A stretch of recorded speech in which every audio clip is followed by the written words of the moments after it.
What's up, guys, and welcome in to Poker House Dallas here. You've got Mr. Nick from Haslet House Poker, and we've got Mr. Frankie here in the booth with me from Next Gen Poker. Welcome, guys. Let's get into the live stream. We're all excited for a 2-5 uncapped game today. Uncapped. We played 1,500 cap last week, right, Frankie? We did play a 1,500 cap last week, and that game got huge very quickly, and now we are immediately starting with a massive stack. And that guy is going to go by DC tonight. So. Mr. DC. And how much was he starting with? So I want to make sure I get the number right. So let's we're going to start to get the cameras moving as we're pre-stream here. There's a look at it though, Frankie. Look at that. Oh my God. That's him in the 7 seat there, guys. It looks like he started with an entire stack of bananas, as we fondly like to refer to them. That's $20,000, and they're in the 3 seat opposite him. We have young Chris going by Cashman, his last name. Pretty cool last name for a poker player, huh? I completely agree. I think that both of them are looking at, we got the bananas alone. That's what, 20? 20,000, Frankie. Are we saying real money right now? Real money poker guys going on here in Dallas, Texas. Sorry, I had to take a moment. I could not believe that. $20,000 in just one of those stacks, guys. That's 20 chips, each of them worth 1K. And I think that means that we are going to have some big pots tonight. We've already got 12 of you guys here in the chat with us. We appreciate you guys joining us, and we are just getting started here. First hand is in the air. You ready, Frankie? Oh, I am very, very excited for this lineup. So we have a couple, of the regulars. Bo has been on a lot of live streams with us, but a lot of new faces tonight. And then a couple of faces you might recognize from other Texas Hold'em live streams here in Texas. So I think that this is going to be an action stream, to say the least. All right, and we've got Chris coming in here right off the bat, 3-betting. Evan opened in the, looks like he's in the 5 seat there. He opened with the ace-9 suited, and Chris immediately 3-bets him. Evan makes a very reasonable but somewhat tight fold with the ace-9 suited, and then lets Chris take it down. This is the chip count. Sorry, Nick, to interrupt. Oh my gosh. This is exciting. We have a $40,000 stack from DC, closely followed by the Cashman with half of that $20,000, and then Daryl and the rest of the boys with $1,500. So, Frankie, basically what you're telling me is we're playing 2-5 here, but we've got 2 players that if they happen to get into the perfect situation, we could see a $40,000 pot go down. And you are completely correct, and I've never witnessed that before, at least being this close of vicinity to this, so I'm very excited. No doubt. And did you catch if we were playing the... Oh, it looks like my question has been answered as Mr. Chris comes in with the raise right on cue, the Jack-4 offsuit. So that means that they are, in fact, playing the Jack-4 offsuit bounty. And Frankie, I'm sure we'll get into a little chit-chat about that later, but... let's check this hand out first as Bo has immediately come in. Oh, he's got the 2 aces, Frankie. What's he going to do? Yeah, Chris just decides to give it up. Do you know how much they're playing for on the bounty? No, and we'll have to pick up that information from Eric as soon as he comes back in here. But definitely looks like the Jack-4 bounty is in play. And it looks like Bo did get a caller from Preston, so we're going to see a flop here. All right. So this must have been a call and then overcall again from Preston. And Bo just flopped the world here. Preston's got a little piece. Might he consider floating? This board is really good for Bo. He does let it go. Yeah, he does. He lets it go. Bo does show. Nice. Bo is great for the game. He loves showing his hand, loves playing, loves talking strategy at the table. Very fun and friendly guy at the table, and I know he's going to have some fans in this live stream. And I like to say a dab. So if Bo wins a big hand, we might expect some dabs in the chat. Some dabs in the chat. Exactly.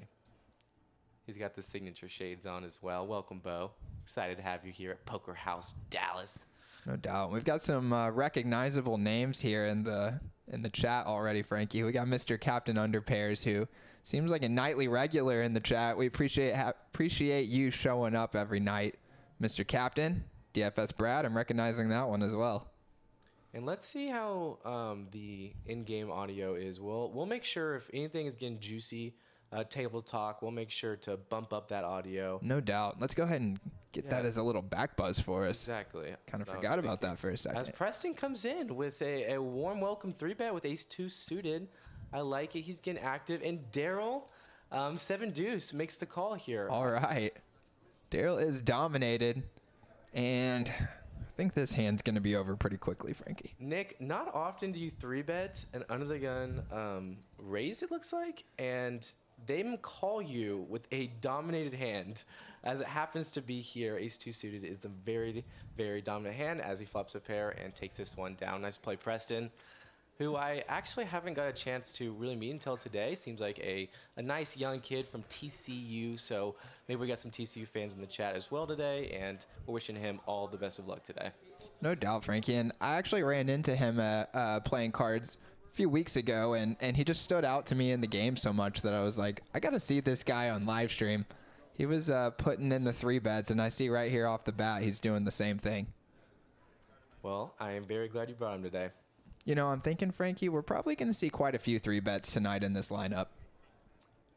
Oh, and Cash Money has that same beautiful picture, and I tend to agree with you here with this lineup, especially with, you know, we got a couple players who have played bigger, so maybe this game seems a little small for them. I'm not going to speculate, but when you have players that really know the game of poker, there is a very, very real game inside the game of 3-betting and 4-betting pre-flop that you don't really get into in the beginning stages of poker. So it's more of a higher level 3-bet, 4-betting with more than just ace-king, ace-queen.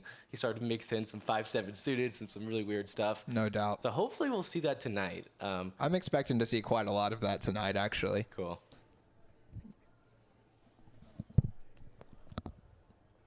So some said like my voice is a little low. Tell me if that sounds better.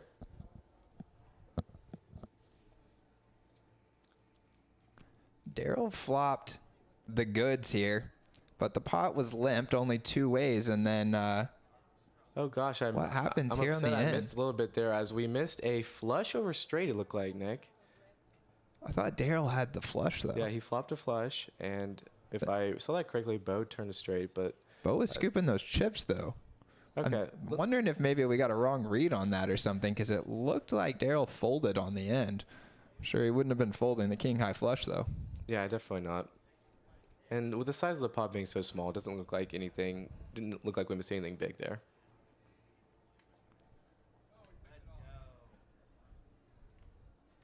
Yeah, loving that picture of Cash. That's a good one. Everyone looking fresh today.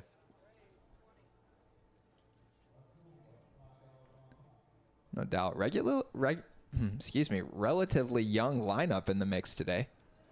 Got a lot of young guns. That tends to happen on these next-gen live streams.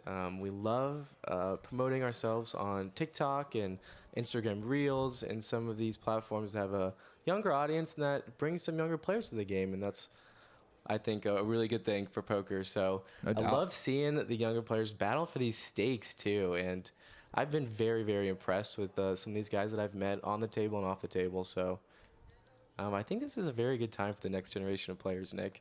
Absolutely. You know, I've been around poker for quite a while, and I remember a decade ago people acting like poker was dying, and now I'm seeing tables that are entirely made up of players who weren't even old enough to play the game back then, you know, so it's definitely not dead, and I think there's really maybe a resurgence on the horizon.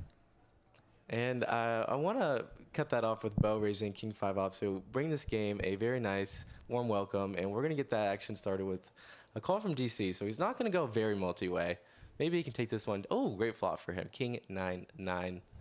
I'm a big Bo fan, Nick, so hopefully we see some really big pots with him. And I know that he's been sitting some big pots in our Discord as well. So Nice. Sounds like the game's been going pretty well for him. Well, DC's going to hang around here. Give him a light peel with the backdoor flush draw. Bricks on the turn. Let's see if Bo comes again for value. Wouldn't be surprised if he just checks this one back. Then fields a bet on the river. He does.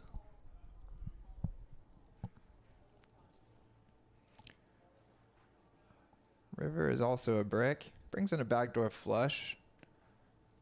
And it just goes check, check, and Bo's going to win. No value bet at the end there. Could get called by worse pairs, but decides to just check this one back. As we see some big blind stacks that look relatively big, but we don't see the graphic for Mr. GC and Cashman. I think it just broke the system there. Broke the system.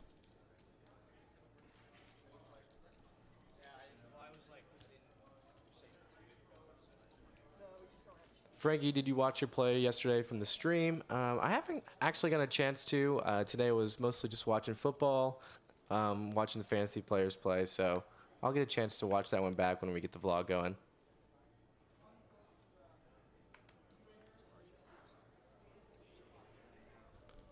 Had some massive pots post-stream for the vlog, so that'll be a really good video here in a couple weeks. Yeah, I can vouch for that. I heard about him.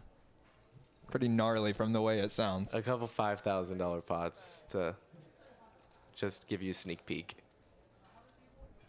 As Evan bumps it up here on the button with pocket fours. It looked like Rosie had limped in with the 2 5s, which is going to keep Daryl around. Does look like he called. I don't think the graphics have that correctly. It's going to check to Evan on the button, who's going to c-bet with the 2 4s. Pretty reasonable. It is 3 ways, so I think that it's not necessarily mandatory to c-bet here, but I enjoy doing that to protect my hand. You have the best hand a lot still. So Daryl drills the straight. Oh my goodness. As the graphics are I catching up a forgot little bit Daryl's here. hand because exactly, oh my goodness, he just flops the world. And he's against a bunch of nothings here right now. Yeah, it's going to be hard to get any value for What I his wanted hand. to say was Rosie making the call on the flop there. As it looks like this board's a little bit different. 7, 8, 10 was the board showing right now. Yeah, it was showing 8, 10, 10 before, wasn't it? Yep, and the fact that Rosie's even thinking right now makes me question. Everything. Exactly. He's thinking about making the superhero call. No, it does not. But what I was going to say was, you know, on an 8, 10, 10 board, when Rosie calls and I see Daryl call as well, I just know in Rosie's head he's thinking, how am I going to win this hand? You know, are we really all going to go check, check, and none of them are going to hit their hand, their overcards, or, you know, whatever he might be c-betting that I'm ahead of now, but, you know, my pocket fives really can't withstand any heat, and For you sure. have to turn a 5 to be happy and, like, with calling any more bets. Absolutely. And you still have Daryl behind you left to act, who, when it was his turn originally, it would be a very natural action for him to check even a good hand, considering that Evan was the pre-flop raiser. So it's definitely possible that Daryl could still have good cards too. Yeah, Daryl could have 100% of his range there. Yeah. Just interesting, but heads up, definitely think a call's, you know, the right player there, Rosie. And I love Rosie's picture too. Yeah, it's nice.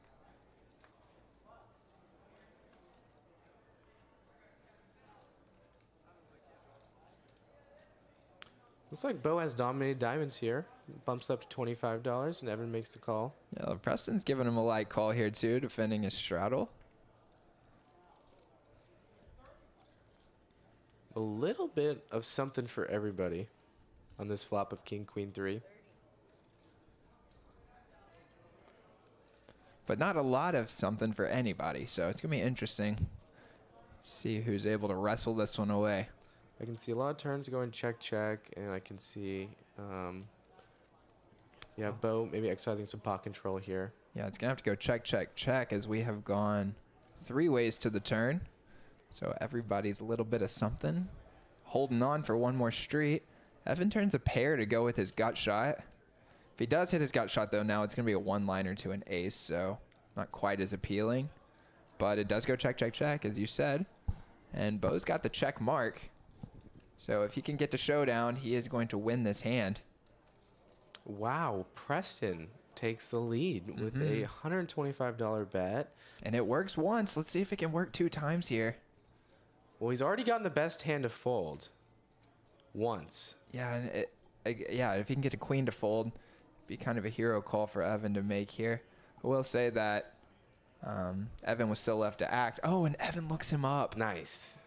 Yeah, so for Bo, it's a little tougher to call with the bluff catcher there. You can see him give a little grimace, Bo, right there, whenever Evan's hand gets shown. But a little tougher for Bo to make that call, still having Evan left to act behind him. So even though Evan's hand was a little weaker, it actually... cool. Yeah. Gotcha. So even though Evan's hand was a little weaker, it's a lot better position for him to make a hero call over Bo, still having action left behind him. Sorry about that, guys. We were just getting an adjustment on the table. Mike, we are here with you now. We got 44 of you guys in the chat. We love that. I think last week we made it up into the mid to high 70s, so love to see us break that 80 threshold tonight, guys. And if you are here watching, enjoying the action, would love to see you click that like for us. We'll get a little pop-up on the screen. Me and Frankie can give you a shout out here in the booth. And we've got a couple of good-looking hands here ready to tango. We've got Evan raising it up, and I'm assuming, no, Preston does not just call. He comes in with the 3-bet from the big blind. I think this is a decent spot to mix. You could do some 3-betting and some calling. Thank you, Charlie. Appreciate that. Liking the stream. We are also right on the threshold of crossing 500 subs, guys. So click that button as well. We're going to be here every single Sunday doing Next Gen live 2-5 action. We're going to have 2 or 3 of the boys in the game, and often they're going to rotate through here and be in the booth with me. And tonight we've got Mr. Frankie. Excited to be here as we saw a continuation bet from Preston and a call from Evan. Turn brings in the 3 of diamonds. Let's see how Preston is going to proceed here. He does double barrel. Interesting, yeah. So kind of turning his hand into a bluff here and maybe saying I'm going to try and bet him off of like a 10x, jacks, queens, as opposed to trying to get value for my 9s. It's not going to work. Evan's hanging in there. Not surprised to see that. I mean, Evan only loses to a couple hands with ace-jack. And now the front door flush comes in. To be fair, Preston is trying to represent those couple hands that you lose to, but I would have definitely been surprised to see Evan make a fold there on the turn. Looks like Preston might give up. No, looks like we saw No, he doesn't. I'm sorry. I thought based on Evan's body language there, he was going to show down, but Preston does not give up, and now Evan's got a spot. Back-to-back times, Evan's being tested. See what he can do. He doesn't have any spades in his hand. For sure. And although Preston can have spades here, like all of the big spades that would be a part of a 3-betting range are out there on the board. So it kind of limits you to having hands like maybe a queen 9 suited. Obviously the royal flush with the queen jack suited would be pretty sick. A jack 9 suited is possible. So I think that if Evan can work through that, he might think that Preston is unlikely to have a flush. How thin would he go? I'm assuming he would keep coming here with like pocket aces or pocket 10s. Would ace king or ace queen bet again here? I'd say yes for ace king. Yeah. Now, the big thing I'm considering is if there's a strat on this hand. Let's actually hear if Evan say anything. Nice call, He makes the Evan. call. Wow, and we've seen Evan make back-to-back hero calls. Got a like for that one from Michael Kelly. Appreciate that. Got to be liking those back-to-back hero calls that has vaulted Evan up the chipboard there. Up to 500 big blinds, which still pales in comparison to Cashman and DC. But we'll now tower over some of the other stacks on the table. Nice call, Evan.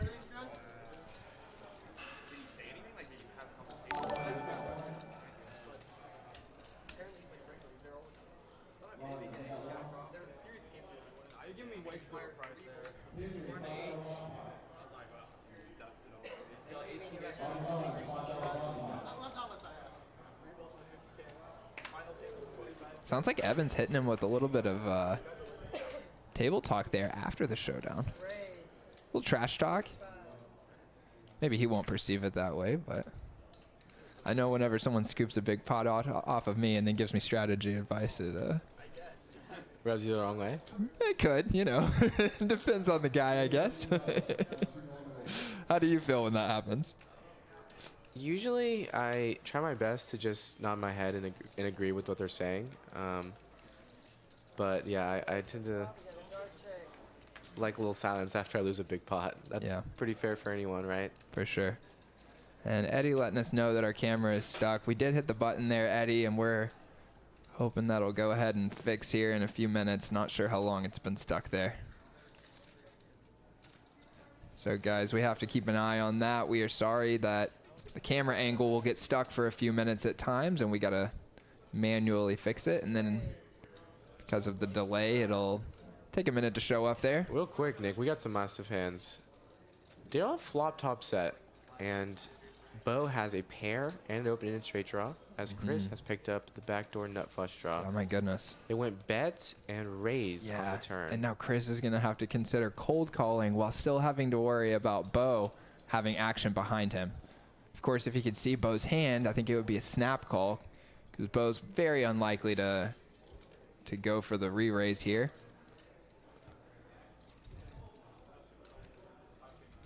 But of course he cannot. He does still make the call. And my guess is that Bo is just going to call here himself. It would be pretty sick to go for the re-raise after seeing a raise and cold call. What do you think, Frankie? Could you ever find a bluff in you here?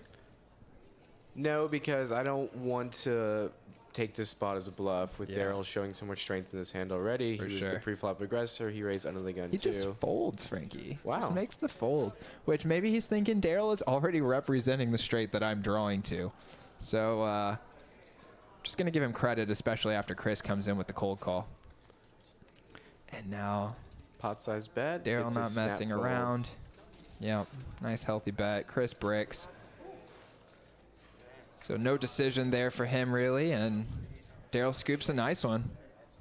Mr. Woodley in the chat. Missing you in the game this week, Woodley. Wish you were here, but we've got a nice lineup anyway. It looks like we're still going to have plenty of action. And you see a 20K and a 40K stack because we are playing 2-5 uncapped this week.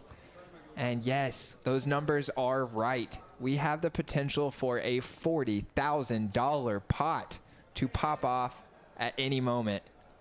And that is Mr. Chris Cashman there in the 3 seat with that stack of banana yellow chips. That's the 20K stack. And he is in the straddle right now for 10.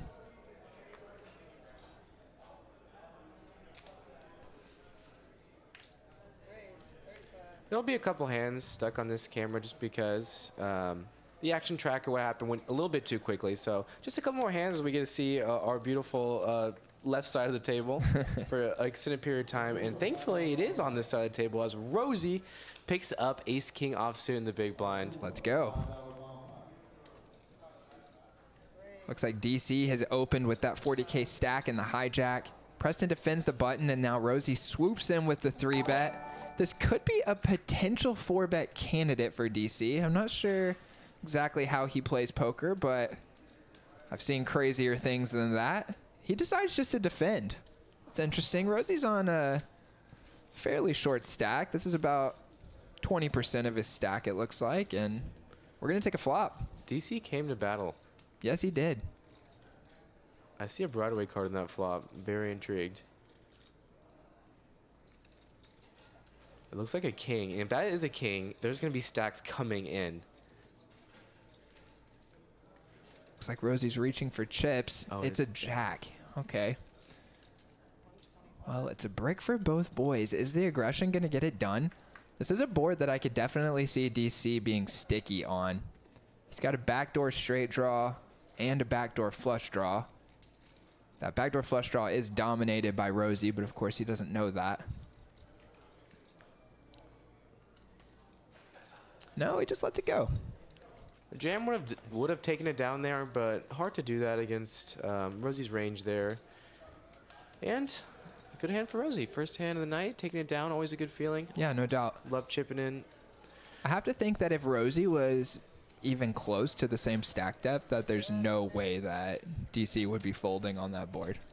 Yeah, totally agree. Yeah, if they're playing, 5, 10, 25, and Rosie's got a 30K, 40K stack behind him, he's floating. He has position. He's got some great backdoors, like you said. Definitely think he'd peel one there. I kind of think even if Rosie had like a 4 or 5K stack, that I could see him peeling one. We there. had an SBR of like 2 or 3 there. It was very it was large raise pre-flop and exactly.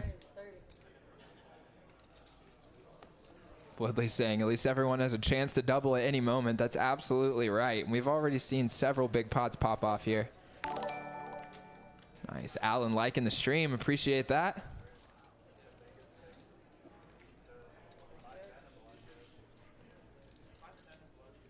That like seems a little loud, doesn't it? Maybe a little bit, but I'm not sure how to adjust that part exactly. That's something we're going to be working on. Those are our mics here, and that's the table chat. And these are all down, so. Daryl's got another straight. Goodness, they zoomed through this hand here. Looks like Bo was bluffing maybe the entire way down. We didn't get the action tracker up on that one. But Daryl makes the straight, as Frankie said. It is a 3-flush board, limiting the size of the pot a little bit, but considering Bo only had king high, I'd say Daryl did pretty well. Scoops in a nearly $300 pot there. We're going to see those chip counts update regularly for the first hour or so of the stream. And then we've got it set up to show you guys rolling statistics. So after every hand, you'll get a pop-up with stats like VPIP or pre-flop raise, regression frequency. So for now, you're just going to see chip stacks updating as we accumulate those stats, and then they'll be delivered to you after 1 hour of play. Yesterday, they did a lowest VPIP, got kicked off the stream, so they let those stats accumulate for an hour, and if you hadn't played over 40% of your hands, you were booted. So. Yeah, dude, that's a lot of fun, and I think that's a great idea for like doing that once a week as sort of a marketed game, like every, you know, Saturday night, let's say, since this one was on Saturday. Every Saturday night, we have our VPIP live stream. I'd love to hear what you guys think about that in the chat as a recurring theme. If any of you guys watched that one last night, what'd you think of it? Well, let me tell you, as someone who played the entire stream and late into the night, it is a very, very good game. So come here Saturday night to Poker House. Just get on the Poker Atlas, put your name down, and I guarantee you'll have a seat playing 2-5, and the action is great. Trying to get as many 2-5 games going. You know, we got the Saturday, the Sunday, and then there's a Thursday game. They do a private game. So a lot of 2-5 here, and it's very exciting. Rounder saying it was a fun game to watch. I agree. I watched a good chunk of it myself and really enjoyed the dynamic of seeing people kind of do plays that they might not normally make so that they can keep their seat. And like to continue on that, people were playing the same way they were on stream after the stream. Like there was still some rule in place that you had to play the VPIP. Nice. They got in the mood, right? Yeah, they got in the mood. It's like they just forgot that that 8-2 wasn't a very good hand. All right. Looks like we got Cashman coming in. First hand he's entered into, I think, so far. Is that 10-9 suited that I saw? Yeah, very pretty hand. Okay, so I don't know. I think I'd rather have like a nice suited connector on the button rather than a big pocket pair. It's less pressure, you know? You get your flop or you don't. And he does get a pretty good flop for 10-9. 9-2's 3 rainbow. sorry, our graphics are off on this one here, guys. Looks like Rosie is not in there, I don't think. Or Evan. I think this is a Cashman and Bo pot.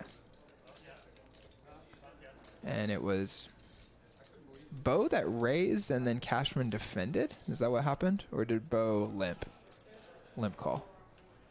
I think it was a limp call from Bo. Yeah, okay, there we go. We got a limp call. We got a lead from Bo on the flop, which is pretty interesting. He flops a pair and a backdoor flush draw there, and honestly, I really like that play. I think it's nice to have some leads here, and these candidates are the ones that I would like to work in there, which are pair and flush draw style hands. Kind of build a plan on barreling cards when you turn additional equity with your hand. Get a lot of folds from hands that have equity against you, just like overcards, but this time Chris has the top pair and is able to wrestle it away on the turn as Bo decides not to come again. It's like Evan's got the AK. See how the action develops in front of him. He's in the small blind there. I am loving the graphics. Like, it's a very clean graphics right now. And for sure. Like, with the pictures, too, I'm very excited for this stream. We got a lot of fun games coming up and a very, consistent deep stack live stream. So just share the stream right now. Make sure to leave a like. I'm excited. I want to just watch these guys makes me want to play already. But glad to be here in the booth with you, Nick.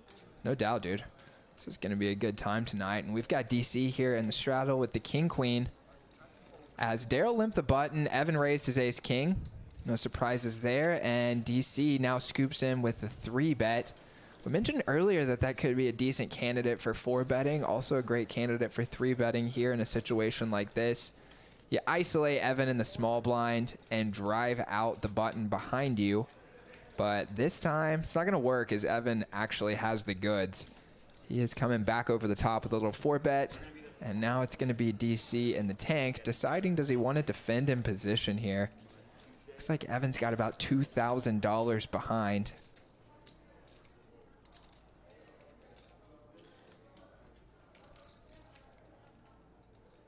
Whenever he touches that yellow stack, I just freeze.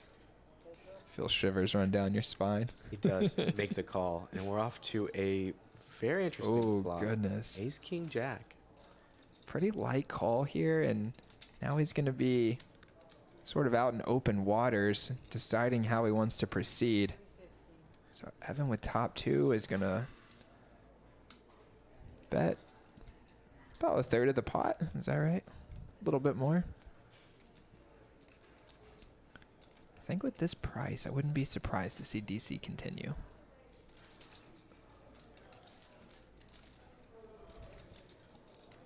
He does. The turn is a total brick.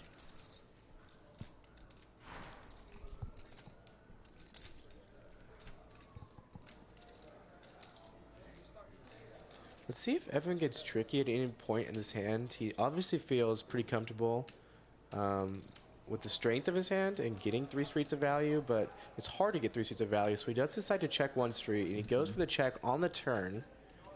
You predicted it. And now what is DC going to make of this situation? Looks like he's going to turn his hand into a bluff.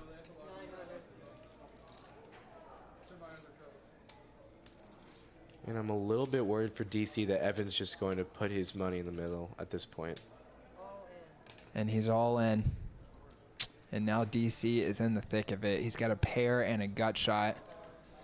But he could be up against all sorts of hands. The goods. 2 jacks.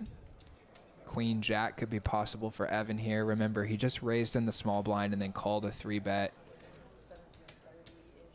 Oh, no, I'm sorry. This was the 4-bet pot. Yeah, let's dissect to this range here. He 4-bet pre-flop. Yeah. He bet the flop. He check jammed the turn. I don't see DC. Yeah, this can be. I mean, now it's a aces, math problem at kings, this point for him. If he ace, thinks king. that his straight draw, if he has, you know, the. I just don't think he thinks that at this point that he could be bluffing here.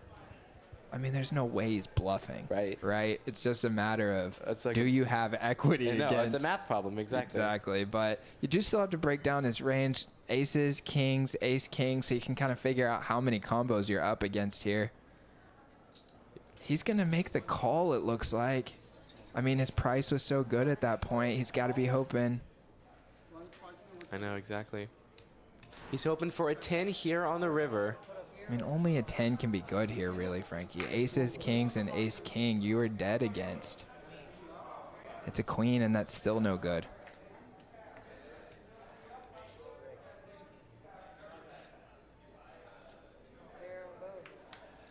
And Evan is off to a roaring start. The 2 hero calls, and then now a full double with the ace-king. Unfortunate for DC, as he has now had king-queen against ace-king twice tonight. So a slow start for him, but a very nice start for Evan, as he has now scooped in 3 big pots. Now this one being the full double up against the chip leader of the table. And Woodley mentioned it before, you know, you can use these big stacks to double up, and we see our first one of the night. And we'll see how DC reacts to this. Definitely just a tough spot to be in. Yeah, and this is an interesting spot for Evan, too, who comes in buying for $1,500 or so and is now sitting here with a 5K stack, and he's got 2 other guys at the table that cover him easily. So curious to see how he responds, huh? I do know for certain that DC has a lot of high stakes experience, and you know, he might be more comfortable with that 5K stack than Evan, kind of like you're mentioning. So yeah, I'm excited to see whether anything develops there on them 2, and then if Cashman and them 2 get in the big pot, I'm kind of hoping the cards just set something up between them 2. Like, like an ace king versus queen spot. Like I want to see like a super deep like how they proceed with ace kings, and ace king and queens. For sure. I mean, I'm assuming with those two, we're gonna see a lot of calling four bets with strong hands like queens and like just really trying to manage your stack. For sure. And let me ask you this. Do you think that DC might have made that decision to call there partially because of that huge stack and knowing that he can absorb some hits like that early on and still have these guys covered and kind of lead them out into the wilderness later on in this session? Yeah, and that's an interesting point, but I actually think that Daniel's just a competitive where he's just like, no, like he's playing every stack to win. He doesn't want to absorb nothing. Like, yeah. Like, this is just, he feels like, king, queen in this spot, that he might have it a read on Evan or something else. So I think that, DC is going to be here to play. I'm excited to see how he reacts to this and, keeps fighting throughout the night.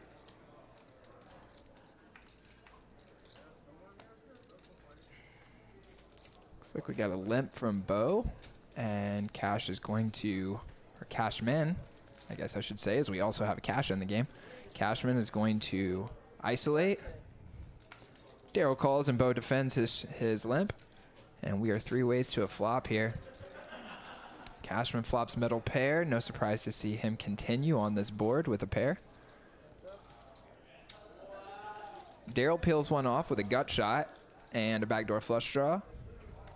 And the turn goes check, check. And Daryl drills it. There's $130 in this pot now. Is he going to be able to get some money out of Cashman? I would think so. Can Cashman find a fold here?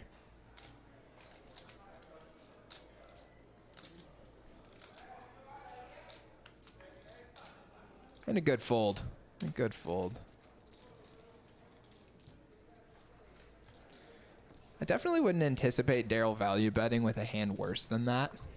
An 8 with a bad kicker. So if you're calling there, you are just bluff catching, and looks like Cashman thought maybe he has plenty of hands that are strong enough that he can bluff catch as often as he needs to and still just fold at 8. No big deal. Could definitely be checking back some hands there like 9s, 10s, jacks, queens. Maybe not queens. Maybe you bet twice with queens, but up to jacks and then some weak kings occasionally. So got plenty of good hands that he can defend with. So an 8 just decides to dump it. It's hard to know exactly when you haven't played against these players.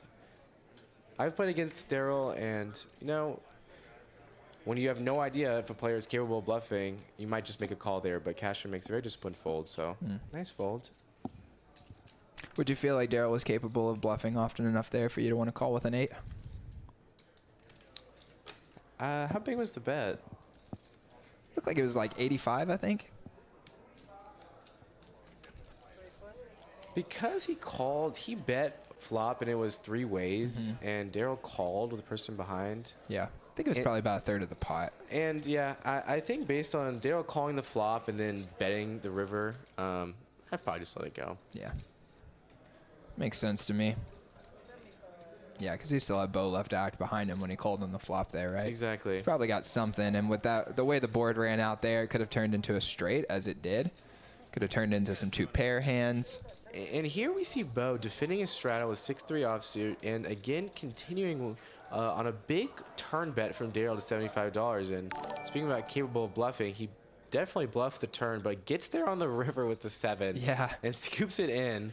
So he actually hit his 7 and, thought he sucked out and couldn't really go for value there at that point. So No.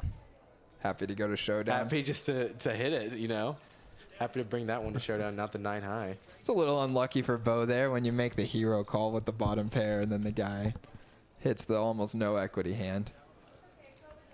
Well, I guess against your specific hand, he's got some equity, but he was bluffing you, thinking he was dead. All right, we got 42 people in the chat right now. Appreciate you guys being here. I think I saw Tammy pop up with a like there on the screen. Appreciate that, Tammy. Bo's got the straddle on for this hand. DC has ace-6 suited on the button. Goes for $35. I think we're going to see a defend here from Bo. We do. No surprise there. And let's take a flop. Oh, and what a flop for DC. He flops the top pair with the nut flush draw. Keeps betting, and let's see if Bo gets sticky at all. He does not. Yeah, Bo completely whiffed that one. Yeah. Little sad when you flop that strong and then the guy just snap folds to your C-bet. Mr. Eddie, liking the stream. Appreciate it, Eddie. Enjoyed interacting with you guys last night when you were doing commentary and responding to chat. You guys are doing a great job in here and enjoyed watching.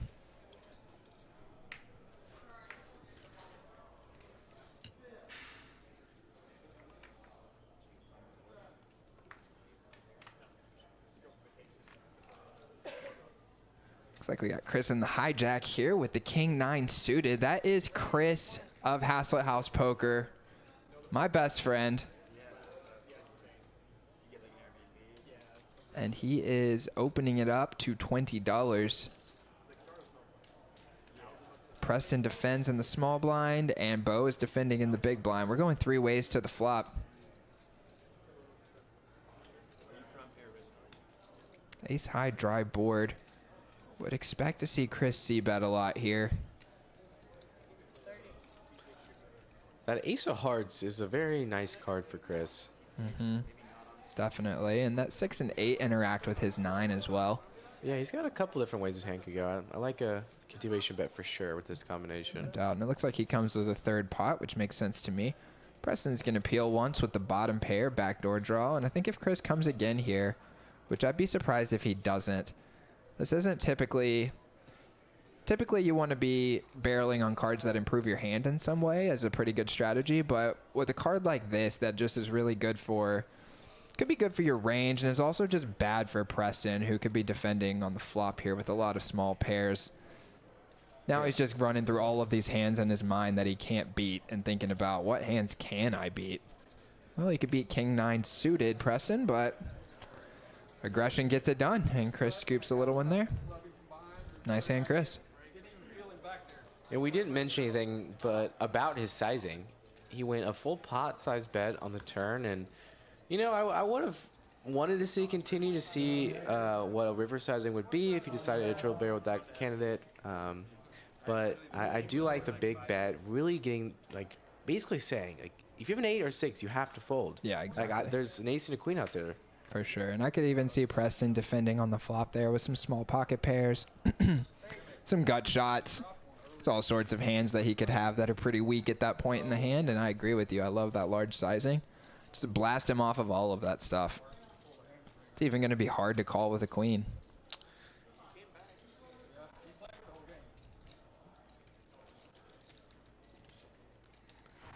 Here's our first cumulative winnings report of the night as we see Evan comes in with a huge, huge lead, 3,500. Daryl's got a nice $700 hot start.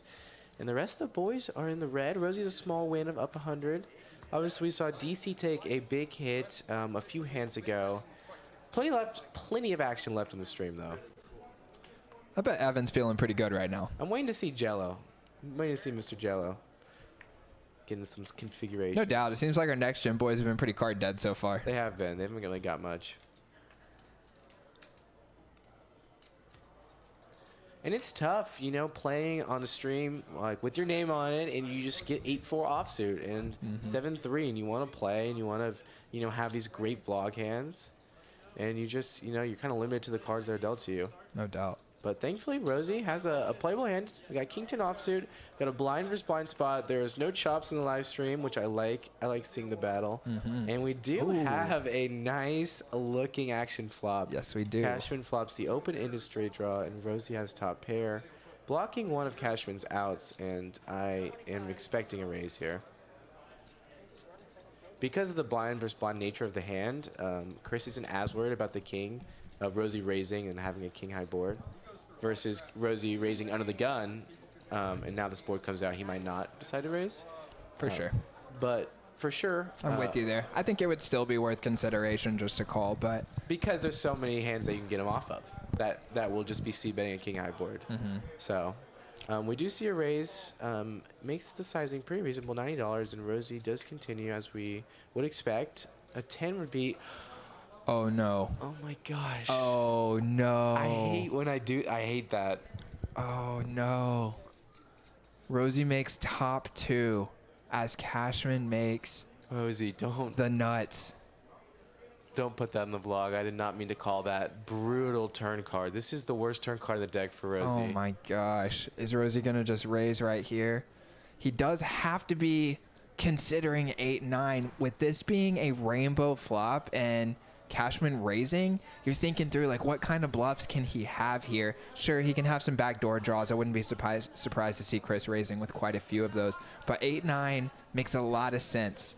So maybe Rosie can find a way to just call down here as opposed to losing his stack. There's $550 in the pot. Is it going to go check, shove, call, or is it going to go check, call? What do you think, Frankie? Cashman shoving. Is he going to shove? Cashman shoving. He very well could. He's got a $20,000 stack. Yeah. He's going to put one of those bananas. What do we have? About 1.4x the pot? 1.3? Oh, goodness.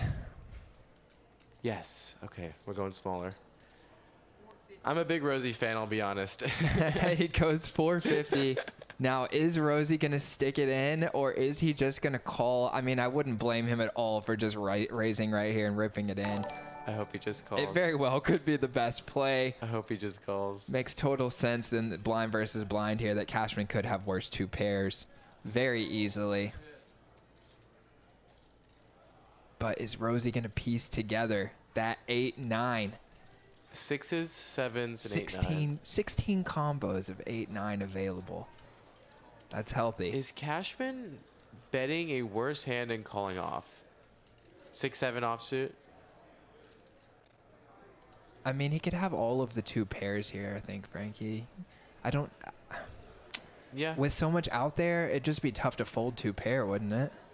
Because it's only going to be about another 400. He just calls. Great call by Rosie, saving almost $400 in his stack. There was no way he wasn't going to lose a bunch of money there. So really, I think he did great just to not lose at all. If you caught that, Rosie just said, I wish we would have chopped that.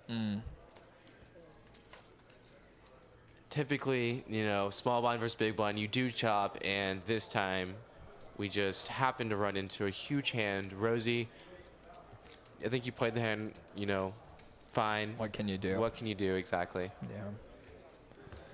Cashman, tough. well played. You got some good value. You know, if you could see his hand, you definitely would have went for the jam, I would think. But, you know, you don't want Rosie making big hero folds with ace-king and king-queen and king-jack. So Cashman's definitely got to be thinking about that. Rosie, you know, knows he's a solid player, and when Cashman's bluffing, he wants to put the max pressure on, and when Cashman has good value, he doesn't want to put max pressure. He just wants you to call, right? For sure. So I think that he probably thought in this situation he's going to get called more often with a smaller bet, and just that was the more high equity play. So well done to him, and nice to see Chris get in the action here. He's got ace-queen suited, and Preston's going to 3-bet him. Yeah, it's going to be interesting to see if Chris 4-bets or defends. Exactly. I'm excited to see what he does. No, he's not going anywhere. We have seen Preston getting a little loosey-goosey, but I don't know how much of that Chris has seen. Kim Stone liking the stream and smashing that like button for Rosie not getting felted. No doubt. Nice job, Rosie, not getting felted. Love having you here, Kim. We appreciate it. Chris just decides to defend, reasonable, and Preston outflops him. Such a gross flop for ace-queen. Yeah, it is. I think it's just going to allow Chris to get away here, if I had to guess. Preston flops the top pair and the gutter to go with it.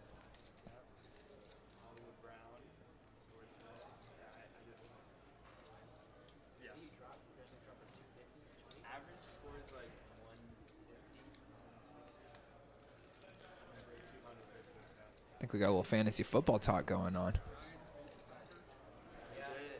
Oh, Chris is going to peel one. Okay. Can't blame him.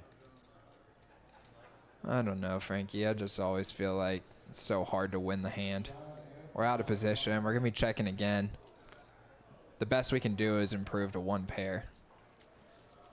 Yeah, and I mean, 10 of spades, jack of spades. Yeah, those are good cards for us, but then you still have to, you know, face a $130 bet. yeah. And Either hit your hand or go for a huge bluff. Yeah, it doesn't sound great either. I mean, going back to pre-flop. Sorry, Frankie, just 1 second while we got these V-pips up here, guys. Take a look. You see we got 3 players in the 40s or 50s. Bo giving the action. We appreciate that. Love seeing big pots. Danny Chen now following. Yes, we need those subs, guys. We're about to cross 500 subs. That would be awesome to cross tonight. And Frankie, I'm sorry to cut you off there. Want to go ahead and finish what you were saying? Yeah, I was just saying that, you know, when Chris is watching this back, he's definitely going to think to himself, wow, I wish I would just 4-bet that hand if I knew, you know, Preston was getting, you know, this wide. He would definitely go for a 4-bet for value. Because doing 10-9 offsuit, you got to imagine he's putting a lot of 3-bets. And speaking of 3-bets, looks like Cash Money is going to announce the rivalry game. He puts in a 3-bet in U2 to 65 and Preston right behind him. Oh my gosh. Goodness. Cold 4. This is the worst configuration in poker when it goes under the gun 1 raise, U2 3-bet, and then the U3 4-bet. He lets it go quickly. And Preston takes down $100 free money. Yep. No flop. And maybe Jello can have a little confidence knowing that he hasn't really even been involved in the action yet, been pretty card dead, so he puts in his first 3-bet, early position versus early position, and then immediately gets 4-bet behind him.Maybe you feel like, okay, he probably just had the goods this time. Yeah, I think that Jello is just probably wishing he just let that one go pre-flop. Just walking into it this time. Kim says in a single raise pot we should fold. I'm assuming she's talking about that ace-queen hand with Chris. He had actually opened and then got 3-bet on the button and defended out of position. And then decided to check and float on the flop. So you can tell us what you think about that, Kim. Be curious of your opinion. I hear that Kim is a legend in the poker community and is going to be making some appearances on the stream in the future. I hope to see that. Oh, wow. Maybe we could get her in the next gen game. Yeah, definitely. Kim. Next Sunday, you're invited if you want to play. Hit us in the chat here and let us know. Are you interested in playing? Cash Money opens to $60. I think there was a hefty $20 or $25 straddle on from DC, and when he got back all the way around to him, he defended. And ace-high flop for both of these gentlemen, as Cash has the better kicker. He's got some chop outs, DC. Right now, he's got Cash as a dominated hand.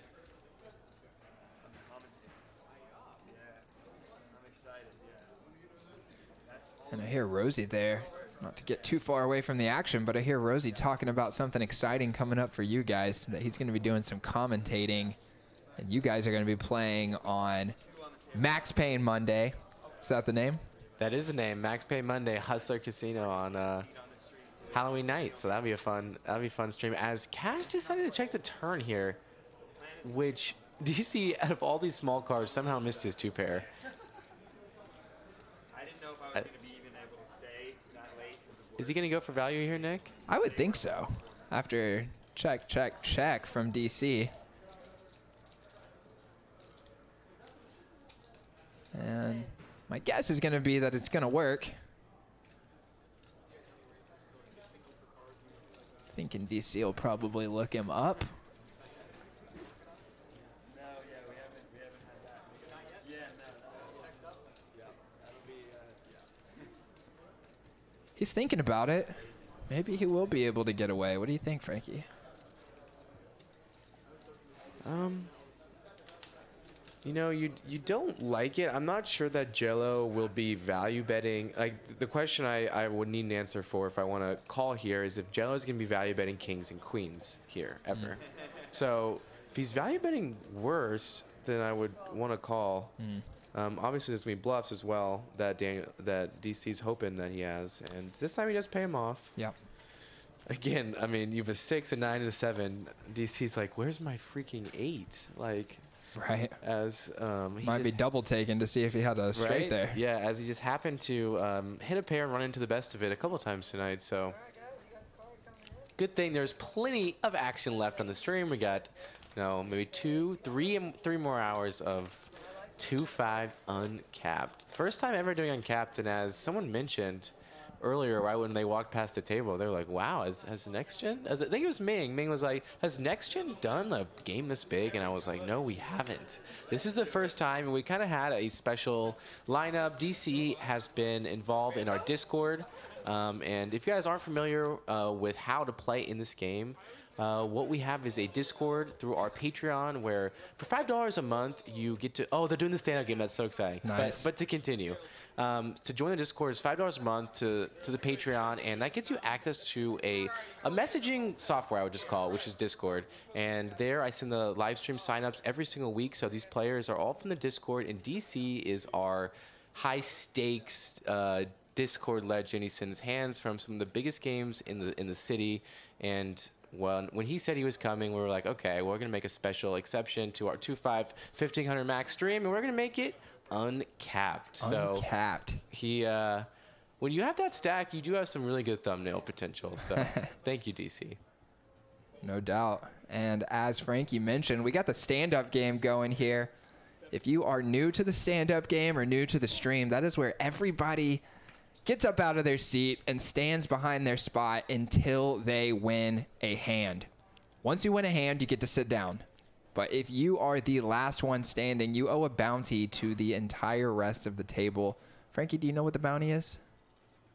We did a $10 bounty last week. So $10 from each player, $10 or from to each each player if you are the loser of the game. Correct. With the uncapped nature, I wouldn't be surprised if it's a little bigger. So we've already seen an open from Bo, a 3-bet from Cashman, and a cold call from Daryl, followed by a call from Bo. We're good.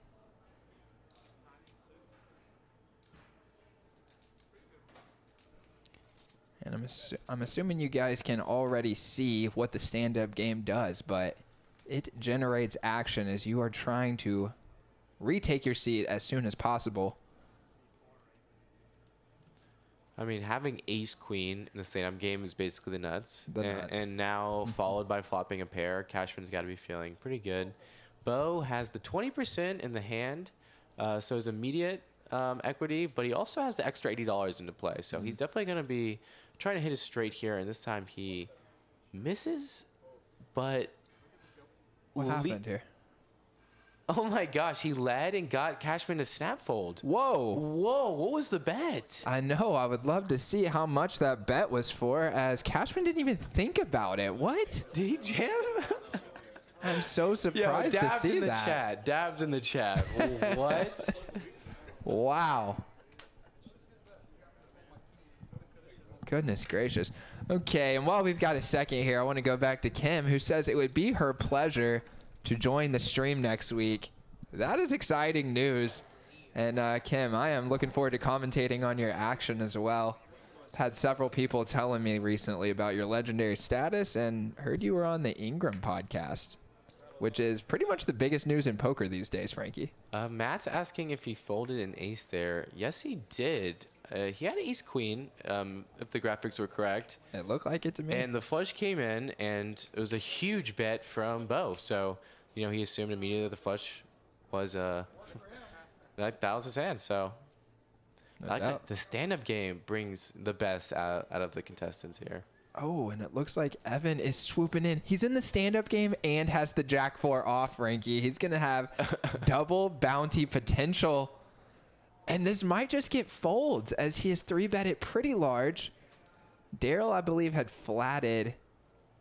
Oh, maybe it went open, 3-bet, 4-bet, show, and scoop. He sits and wins the bounties. It is $10, it appears.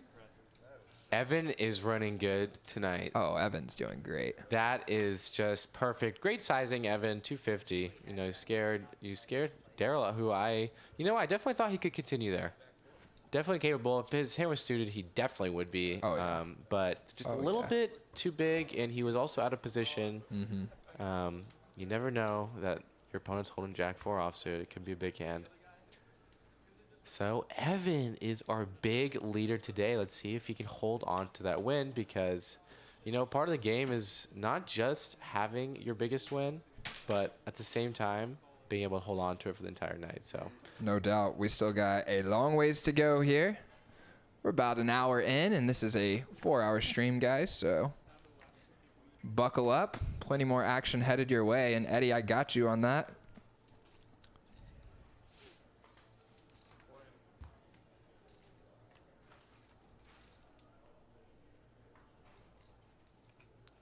as we're going off to a King 7 Jack all club board. Bo is the only one with the club in his hand. He's got a straight draw, 10 high flush draw.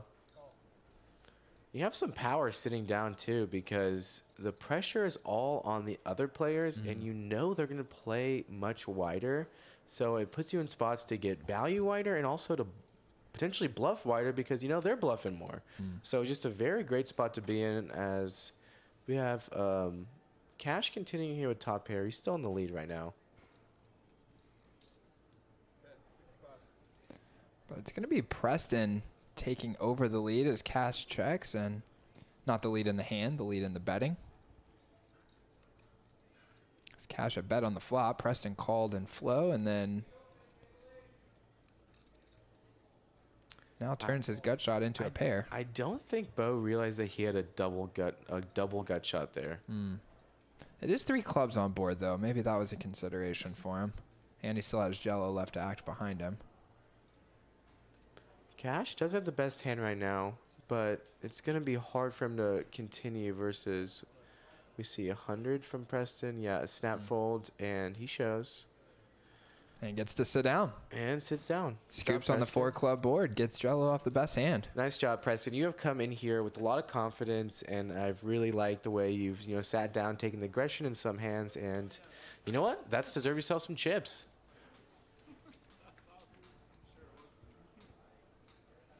Hope to play with you another time. You're welcome on the stream whenever. I'm really, really excited that we're doing this every single week, Nick. Like, there are so many players in this room that I know have been wanting a 2-5, and now it's finally just going to be running all the time. It's going to be a lot more casual. And not all the games will have these crazy $20,000, $40,000 buy-ins. No. We'll do a lot more. You just cap games where we can just include everyone that wants to play. Yeah, we're playing 2-5 1500 cap here normally. This is just a special edition because we had a couple of guys who were in the mood for some deep stacks, and everyone else was joining in on the sentiment. So here we go. So Rosie limps in with the pocket sevens, and Daryl has aces, puts in a hefty raise to 60. And now it's on to Chris. Looks like Chris is about to get out of line in the wrong moment. Looks like he is loading up a 3-bet. He is. And obviously this is not going to be good, as Daryl is very likely just going to come right back over the top, and Chris won't even be able to see a flop. And this is a stand-up game for you because this definitely, induced Chris to make this play, as I don't think that in a normal game over a, what was that? It's a $5 limp and then a raise to 60. Yeah, so 12x raise. So normally when someone raises to 12 big blinds, you aren't going to be choosing ace-6 suited, but obviously it's the stand-up game, so really things come into play, and now Chris has to let go as he just realized he just happened to wake up with aces. For sure. He probably thinks Daryl is only raising so big because of the stand-up game. Exactly. And so then you're incentivized to come after him, but that time Daryl got the best of it. I was pretty happy that you decided to do that. Oh, I wanted to see. Yeah, Chris is just obviously disappointed he happened to run into it that time.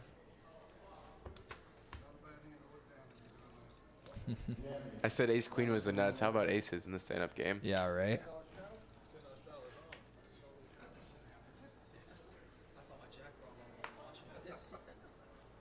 the kid's last name is like Roland Gardner, but like the manager of the baseball team keeps calling him everything but that, like Gardner. So it's like your name, Roland Gardner. Oh, that's funny. That's funny. Yeah, I've definitely gotten a lot of variations of that growing up. You gotta check that movie out. Well, cash 60% VPIP. You got it, Matt. It's the kind of action we're dealing here.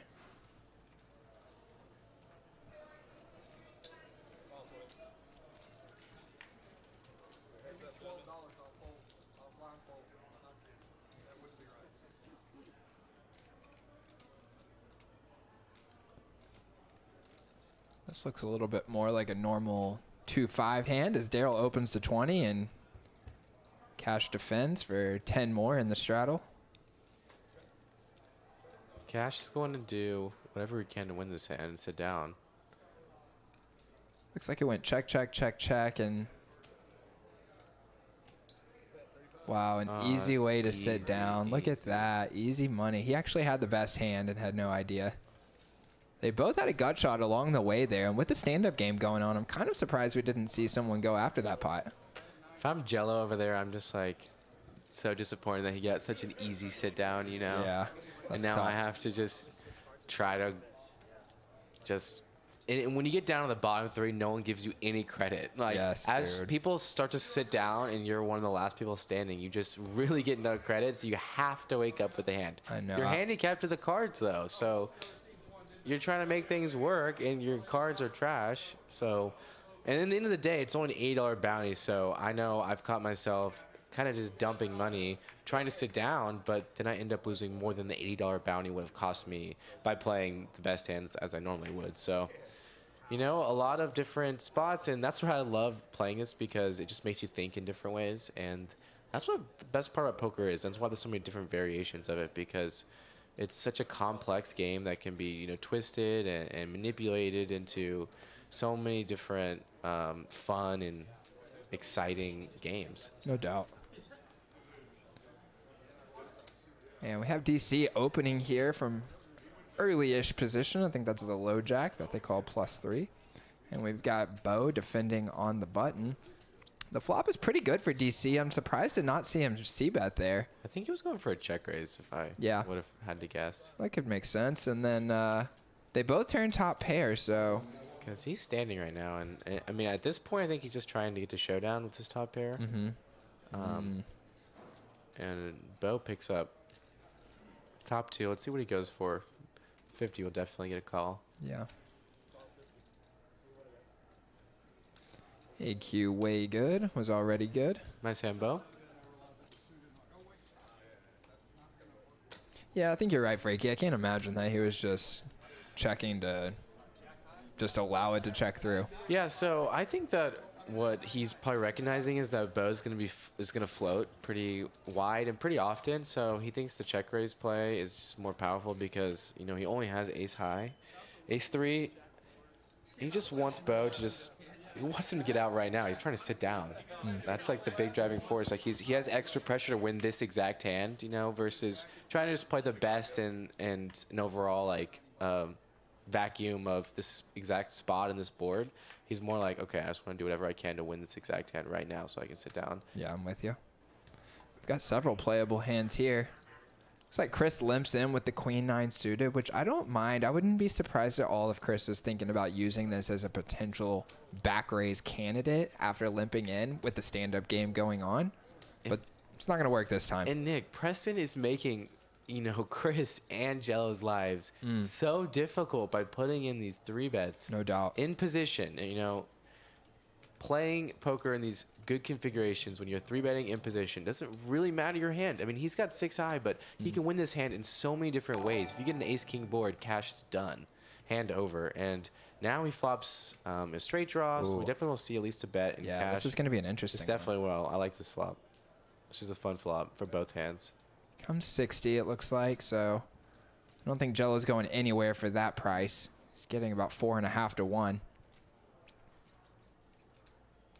Could he ever think about raising?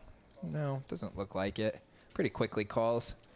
When you raise, it's hard to know what to do on the turn. He gets there? He drills it, dude. What? He absolutely drills it and checks it back. Gets a little sneaky, which probably would be the best play against Cash's hand here. For a split second, I thought Cash just like hit Hit it. No, he didn't. And Is that 300. Pretty healthy. Comes with almost the pot size bet. Yep, and this is going to be an that makes interesting sense. decision for Cash here. He does block the 8-5, which would be the, I mean, obviously it'd be a little bit tough to put Preston on that, although it is possible from the way we've seen him playing that he could have a hand like that. Don't know how relevant that is other than, yeah, you're blocking the nuts, but anyway.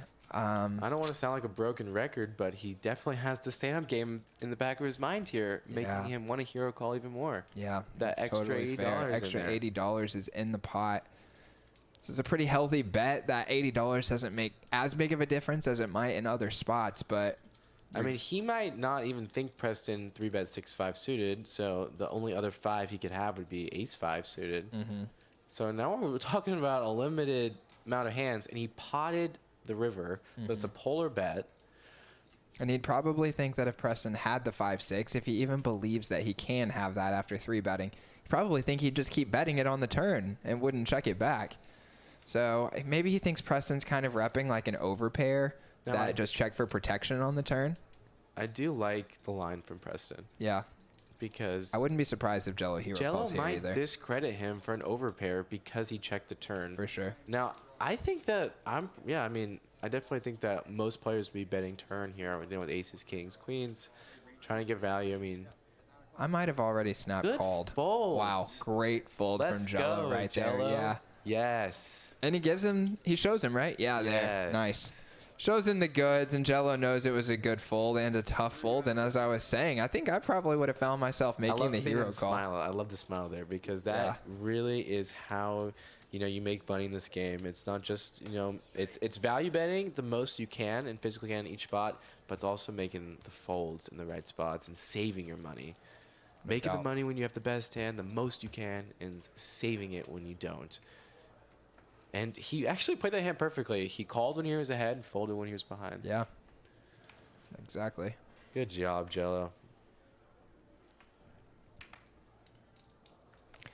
Bo is going to wake up with the 2 kings here in the hijack. Looks like it's probably going to fold around to him. It does, and he opens to 20. And here comes Rosie, getting himself in trouble with the stand-up game. Oh my gosh, Nick and I just gave each other a look after this. Nick and I both looked at each other like, oh no. I think that he chose a good great configuration. I love the configuration. Yes, right. Yes. Bo is raising. Bo has been playing pretty loose. Is he trapping? He is trapping. Oh He's my going to give God. Rosie a chance to outflop him. Bo, you legend. Oh my God, Bo is a legend. Yeah, and Rosie's probably going to see bet range on this Yes, board. of course he is. He's standing up.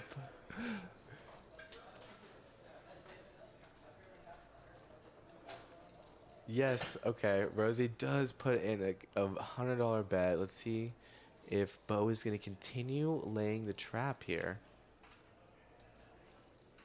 What do you think? Is he going to raise or call?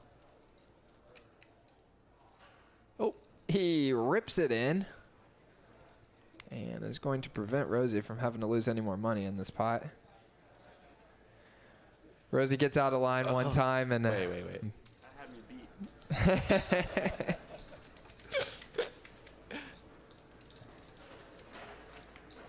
As we see the cumulative winnings here, Evan's still in the lead, kind of just crushing the whole table right now. Daryl in second place, Cashman in third. As we see Rosie's adding on here. Rosie's usually so disciplined. He gets out of line one time and gets punished immediately. Seems like that's how the poker gods work.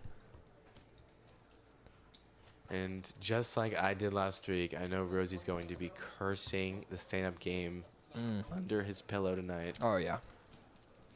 And if you will notice, there are 4 left standing, and 3 of them are the 2 next-gen boys and the 1 Haslet house boy. And then we've got Mr. DC, who probably is not that concerned about the $80. So DC has a $25 straddle on. And that's going to, really change things. Oh, look at these hands, too. Oh, my goodness. We've got Rosie with a playable hand, Daryl with a playable hand, DC, Preston, Chris, Evan all have good starting hands. This one might get out of control. Nice fold, Rosie. Yeah, nice fold. The worst of it, and Gets away. A lot of people, you know, get a little tilted after losing a hand. Yeah, kind of after- surprised Daryl just insta-mucks the 6-3 suited, too. It's only a single raise right now. Is he still Oh, standing? no, I'm sorry. Oh, yeah, it was the straddle and raise. Yeah. No, he's not standing, but... Oh, goodness gracious. Oh, no. What is going to happen? Chris comes in with a huge squeeze. I was worried about this when I saw his hand. When I saw his hand, I was worried about this. Oh, my goodness. I mean, Preston just showed 6-5 suited. I mean, this is a little bit of a spot for Preston.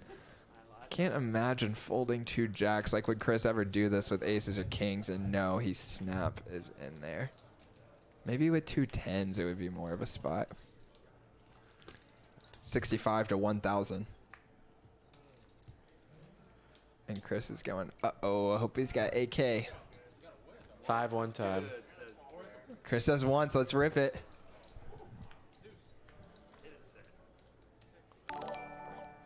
Bricks on the flop. Doesn't have diamonds going for him.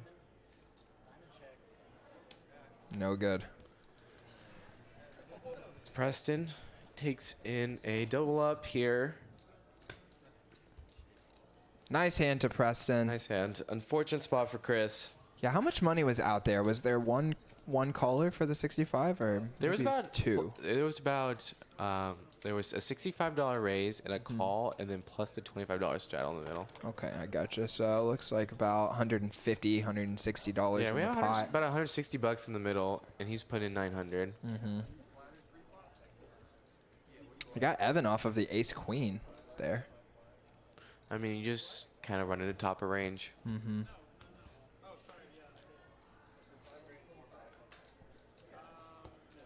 Tammy wanting to know if Eddie got any new clothes. I'm kind of curious about that too. Last night, Eddie was going heavy on the chat about the new wardrobe and the dating life. Always interested for updates on that from Eddie. Oh, that'll be fun. So we got 40 viewers in the chat right now. Appreciate you guys being here with us. We're having a good time. Yeah, these hands have been crazy, says Rounder, or implies Rounder. I would agree. Oh my god. Uh-oh. And we have Cashman with the huge stack. He's going to be 3-betting the aces, and Daryl is right behind him with the queens. Yeah, Bengals. 350 Higgins. Oh boy, is there any way Daryl is going to avoid losing the stack here, Frankie? I'm hoping not. I hope he can save it, but let's see what happens. Let's just listen in.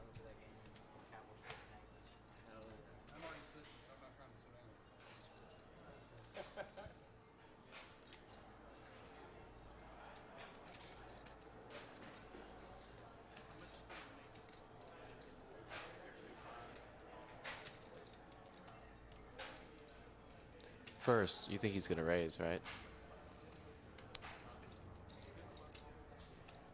My guess is yes, he's going to raise.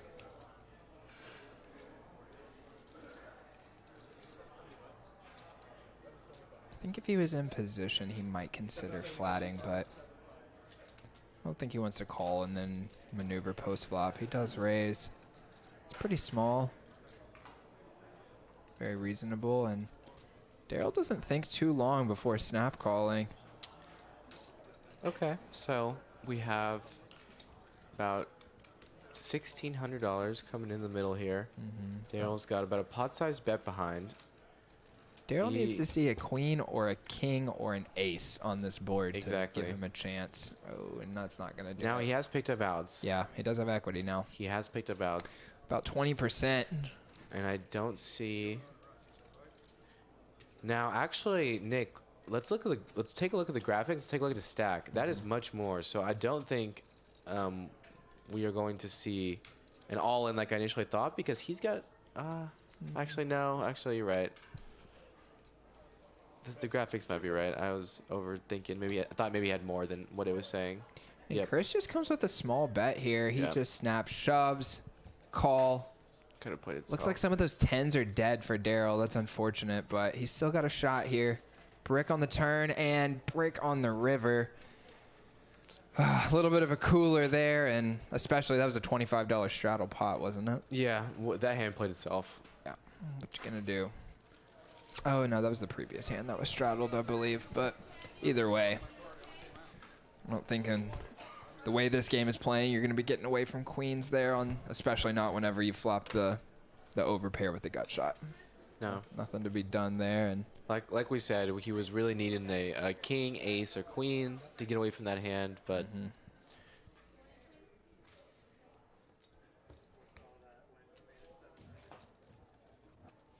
And we still have 4 people standing up too, so the action is going to continue. Make sure to share the stream. I think I'm going to take a step out and just take a picture and just give a little Instagram update for everyone. do it. So I will be right back as the action continues. Make sure to share the stream. Like, follow.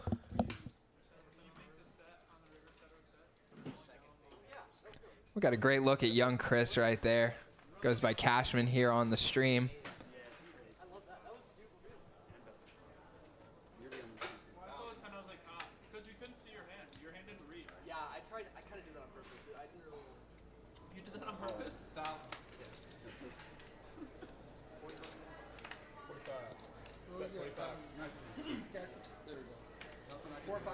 Bet 45, yeah.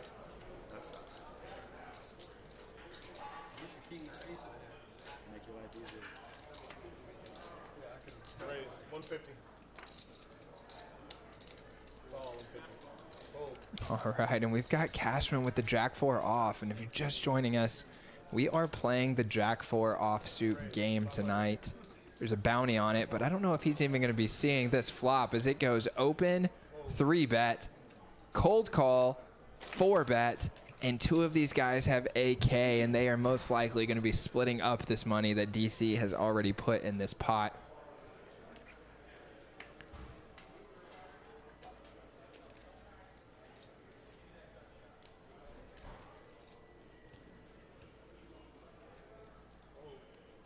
Wow. And Evan lets the AK go.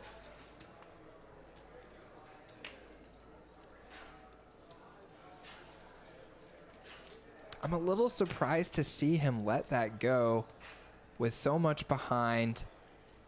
DC having played pretty wild. Preston having played pretty wild. The cold call dead money in the middle. Having position. A little surprised to see that. Takes the low variance route though, and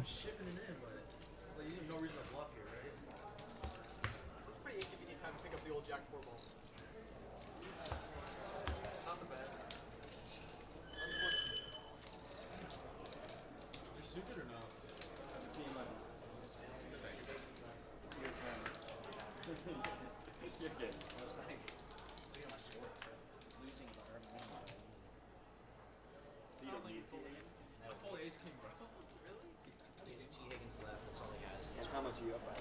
I'm at 126 and he's at 109. Oh, that's a little sweat. Yeah, a little sweat. all right, remember guys, we still got 4 people standing up for the stand-up game. Looks like Chris is gonna raise the 10-9 off and the cutoff. This is one of his best chances to try and sit down.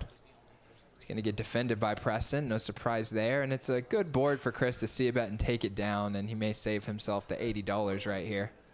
See if Preston has any intention to battle back. He does not. Chris scoops it, and he is going to take a seat. Nice work, Chris. And it looks like we got only 3 remaining, which is DC. That's Daniel there with that yellow stack of chips. We got Rosie there in the purple standing up, part of Next Gen Poker. Assuming everybody here in the chat is now familiar with those guys. Excited to have them joining the stream here every Sunday at Poker House. Excited to have you guys in the chat with us. And then down on the other end, the other guy standing, that is Jello. And those are the 3 remaining. Looks like Jello is going to have a playable hand here. 9-7 suited on the button. That might give him a chance to sit down. Daryl, who has rebought recently, raises it up to 25 off of a $1,000 stack with the Queen 10 offsuit. And gets 4 defends. That's DC in the cutoff, cash on the button. Preston and Bo in the blinds. And the board is excellent for Preston, who flops these guys nearly dead. Top pair and a flush draw.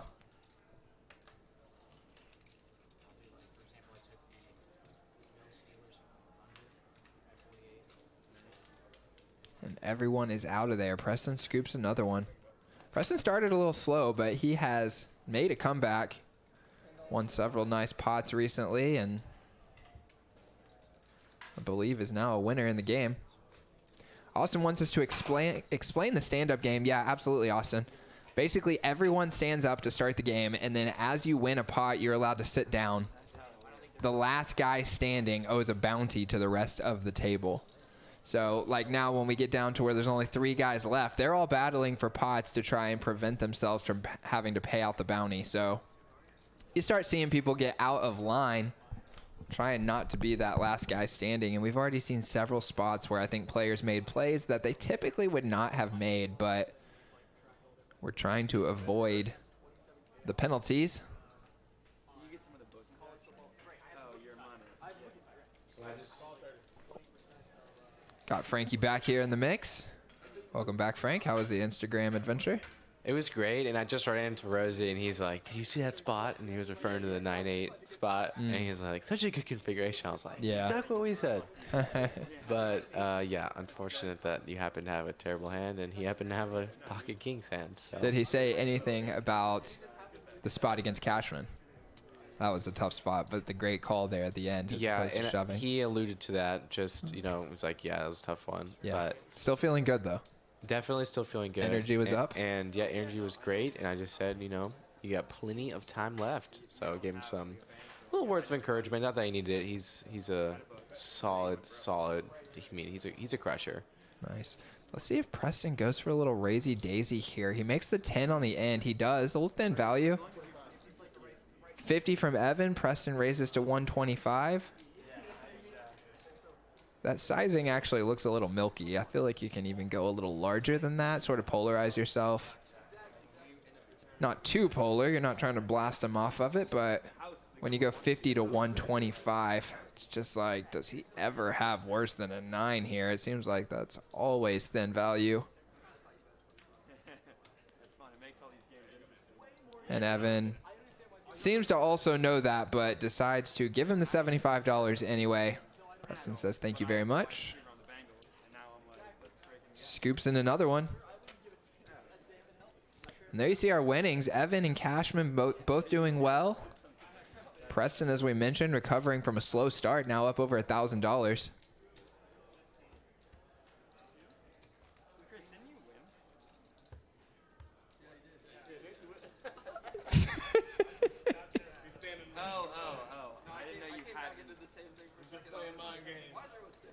It appears Chris won a pot earlier and had forgotten about it as he was still standing. Now people are speculating that maybe he's got a little mind game working there. Oh, wait, now we have Oh my gosh. I bet in his head he's going, why'd you guys say anything? I wish I was still standing. Oh my gosh, he would do anything to be standing right now. Oh, that's hilarious. Okay, and now let's take a look at these hands. There are several playable hands in the mix. Rosie's made some very disciplined folds here. It looks like Chris just comes in with the limp with the 2 aces. DC isolates, And Preston flats, and he's got the 2 guys that he wants. And the awareness from Rosie to fold pocket 4s to not set mind when you have Chris limping. Wow, what a great play by Rosie. And then Chris is going to come in with the hammer. And I'm really curious to see. DC snaps. He snaps in there, and then Preston, looks like from that reaction, he's going to let it go. Yeah.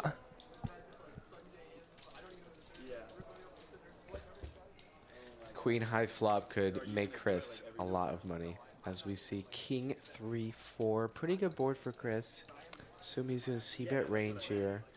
DC has absolutely nothing here. He's probably going to go bet in a quick fold from DC. Who just really hasn't hit a flop, like hasn't smashed a flop all day. Yeah. Chris goes 200 and DC has nothing. Lets it go. Oh, yeah. Damn,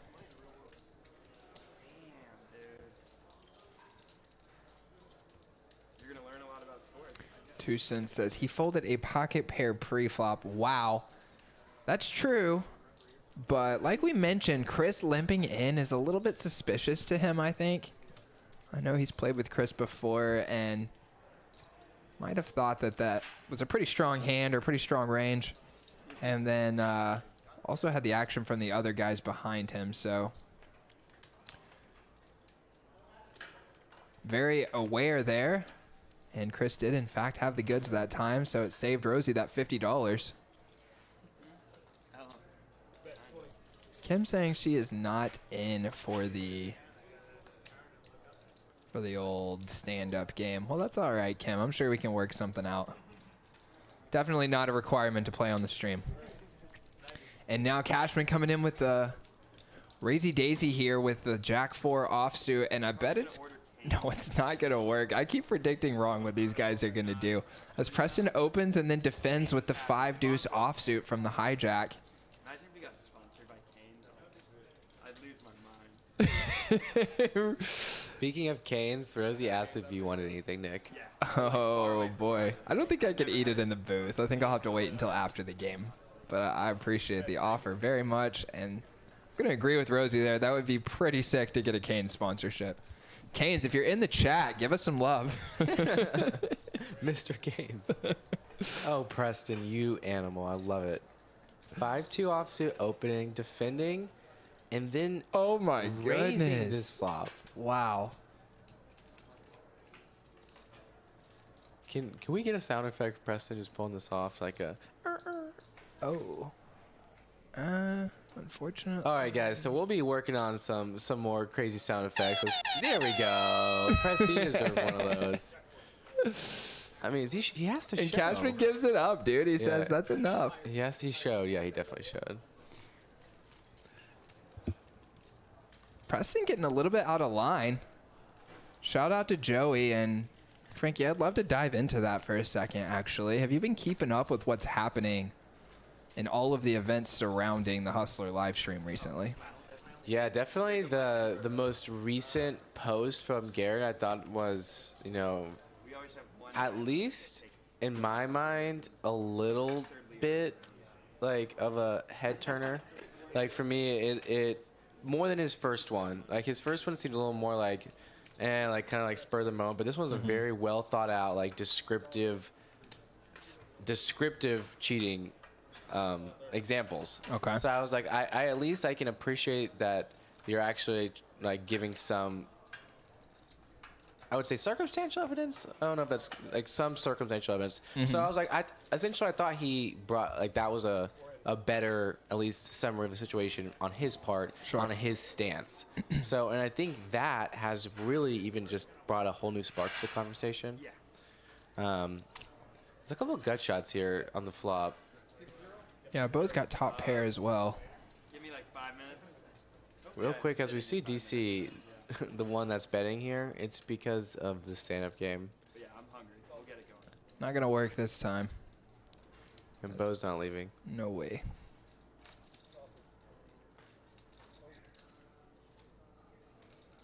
I know that we definitely will have some important news for us on that situation the next month. Like, I think there's going to be some, like, I'm just saying there's going to be something important to this investigation that's going to come up in the next couple weeks. Sure. Like, I have a good sense of that. I mean, in a way, it already has with the evidence coming forward Right, of that's the what I guy kinda- stealing the $15,000. Yes, so that would definitely, I agree, was kind of like one, like, huge turning point. Dude, And I think- that's crazy. And I think, like, yeah. If That's crazy. And we're seeing a little viewer spikeage here. I wonder if that's because of a little Hustler live talk. Oh, if you and- guys have an opinion there in the chat, please hit us. Curious where people are standing these days, because we've checked in on this every week, Frankie, while I've been doing the commentary. And the story just continues to evolve. So Curious if people's opinions have also evolved with it. Hit us in the chat and tell us what you think. Get back to this action, and yeah. Cash, both the players standing up are not going to take this down unless they could find no big bet Bo comes, wins. and Bo wins. Yeah, both the boys still have to stand. Oh, I mean, when DC bets the flop, it gets called twice, hits his jack. He's just hoping that that's good, and unfortunately, this time it wasn't. yep. I was like, we're definitely going to lose someone on this. Yeah, as Rosie's talking to right now, he thought that, like, he's really happy that Bo won that last hand because now his competition is still standing. So definitely some, you know, I definitely root for the players that are sitting down when I'm stuck standing up.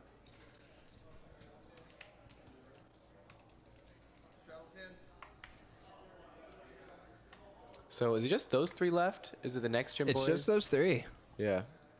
And it's surprising to see DC still left because he is so aggressive and they're playing a lot of pots. So. Yeah, it's not from a lack of effort. Yeah, for sure. You would have thought he would have taken one down, but that's just the nature of poker. When you're playing 9-handed games, it's hard to win a pot. And Cashman's got the goods here as it goes open from Preston. Very reasonable. 3-bet from Bo. Also pretty reasonable. Don't mind this candidate. Little 6-4 suited, but then Cashman's got the real hand as he comes in with the cold 4 behind him. Pretty good sizing. John Gentle subscribing to the stream. Love to see that. Appreciate it, John. And for the new players the new people that just hopped into the chat, you do see 2 massive stacks in the 3 seat and the 7 seat. Those players had bought in for $20,000 and $40,000 today. So Cashman being one of those players, he's bought in for $20,000. He's up a nice chunk of change so far as we see Preston outflop the ace-king. Yeah, after defending the cold 4-bet as the opener, this is a very interesting range that you don't see very often. Open and then defend cold 4-bet as opposed to 5-betting. And Preston, I'm assuming, will check this one over to Cashman, and yeah. I think that... Okay. Oh my goodness.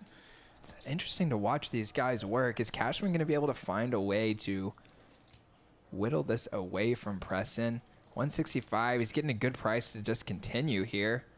If his 2 overcards are good on pair outs. I'm just curious what Preston's idea behind this bet was, whether, you know, thinking that is value or bluff between those 2. Could be a little bit of a combination of the 2. I mean, makes sense that after Chris 4-bets and then checks that he could have a lot of ace-king here, and perhaps Preston's thinking, well, I can have a lot of jacks and queens, so I'm going to come at you and make you pay to see that 5th card. And Cashman just lays it down, getting about 4-1 there. A little bit surprised. I thought he might peel it off, but maybe he's thinking his ace and king outs just aren't good often enough, and he's just drawing to the 4 straight outs. Yeah, some people only would cold 4-bet with ace-king plus and then jacks plus. So, and then when they get to that flop, they're going to be betting their jacks plus and checking their ace-king every time. So if they're doing that every single time, you would think that he wants to, you know, lead with his 9 and deny equity against that range. Now, Cashman, I would think, and I might have seen him on those streams do this, but I definitely give him credit for having the ability to 4-bet without just those hands. Like, I definitely think Cashman is capable of mixing in some 4-bets with a little bit lighter than just that range I was talking to. So he probably wanted to just defend his pair, and at the minimum, if he had, you know, any king overcards, deny some equity. No doubt. Chris And have the real hand here. Love the way he's just came in and battled Preston. Yeah, me too. Being, you know, relatively new to the room, and I think he told me he's been here just once or twice before. Nice. Well, we're happy to have him here, and he definitely brought the heat and has not shied away from this tough competition. See some of these guys that are used to playing a little bigger than this, buying in for these huge stacks, but Preston has not been scared at all. He is in there battling hand after hand. And exactly, and we said it before the stream, we were excited to see DC, and we were excited to see Chris battle, and you know, Preston's been the one that's really impressed me so far, and Evan as well has done really well so far. Interesting card here as Daryl and Chris both pick up the backdoor flush draw to the 1-liner. Daryl's got a pair and an open-ender, and Chris has a gutter to the better straight with his 6 outs of aces and kings. And he drills it. And Daryl makes 2 pair, but, oh, well, with the paired board. I guess he was counterfeited on his 2 pair, and it looks like it just goes check, as Chris had check called on the previous street. Just checked in flow there, and Daryl checks it back to hope his 10 is good, but it is no good this time. And Frankie, I actually just wanted to make a quick note that just a minute ago when John subscribed to the stream, John, we appreciate that because you are our 500th subscriber. Pretty big landmark for the channel. Awesome. Yeah, just crossed that 500 mark. Thanks a lot, John. Well, this is a absolutely amazing poker live stream that is brand new and excited to get some really big, high-stakes cash games. And, you know, we're excited to help. So every Sunday you're going to see a next-gen live stream. So if you subscribe, you'll definitely see our videos every Sunday along with other weekly fun live stream games. I know there's a 1-2-5 every Thursday. That is a juicy game. And then there also is a weekly Saturday of a VPIP game where you have to play over 40% of hands or you get booted off the stream. So yeah, a lot of fun. A lot of fun action. Have you heard if you guys are going to be doing that every week, every Saturday? So, or? I don't know if you've met Pedro before, but he organized the entire thing, and he told me that he was looking forward to doing it every single Saturday. So wow, and we're going to do everything we can to help as well. Awesome, guys. So that gives us several days a week here of exciting things happening at Poker House. And one other really exciting thing, Frankie, that I wanted to talk about is Mixed Game Tuesdays, which is going to be going on here at Poker House. This is not a live stream function. These are just games out on the floor. But we are keeping alive the old draw and stud games with some new variations on those in some cases. And we had 2 tables last week of full mixed games. We're playing 15-30.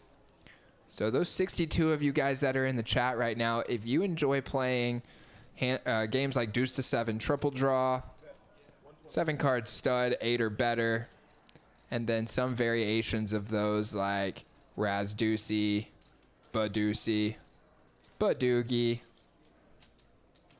Action Raz. That was a fun one. We were playing a Raz variation, which is stud low, where you have to have a face card in your hand to qualify for the pot. So if neither player has a face card, then you do play just the best Raz hand. But if one player has a face card and the other does not, then the other cards don't matter. The face card is the qualifier. We were having a lot of fun with that one the other day because typically in Raz, you are forced to bring in the action and basically pay the blinds when you have the highest card showing.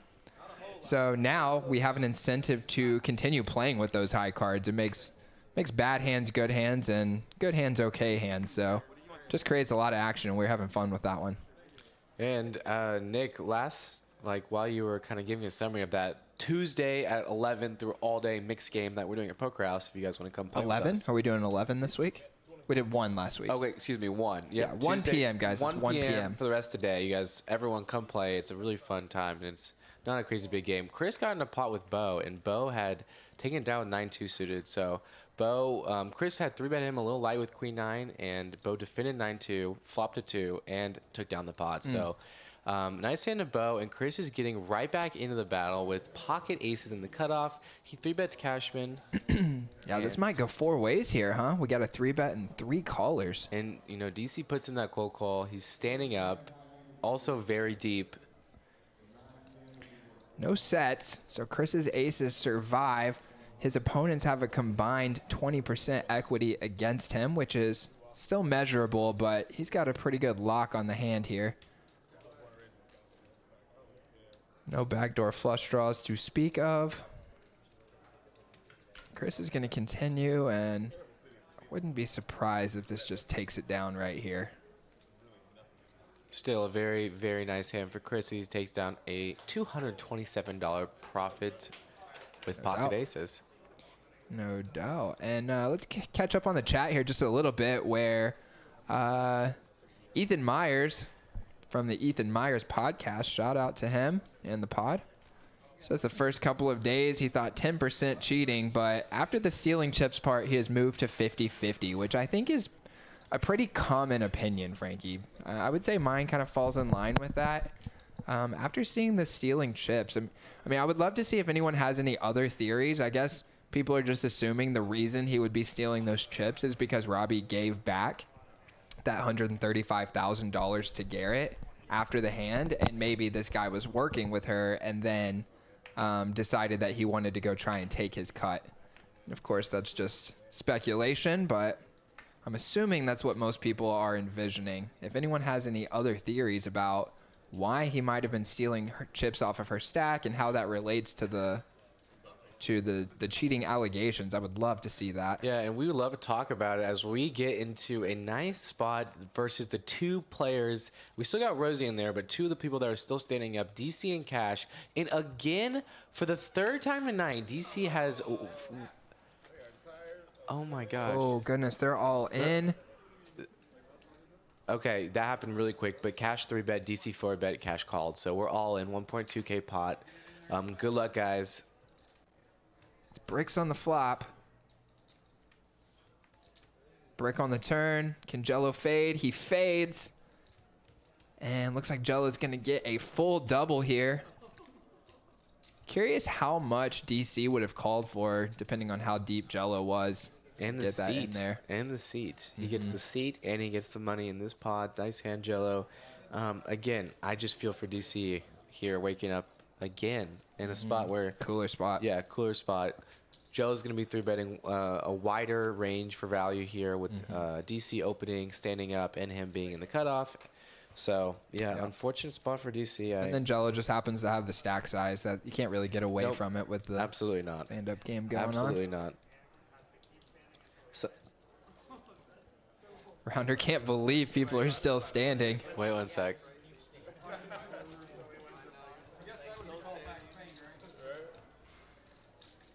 I think they're talking about how long this stand-up game has taken.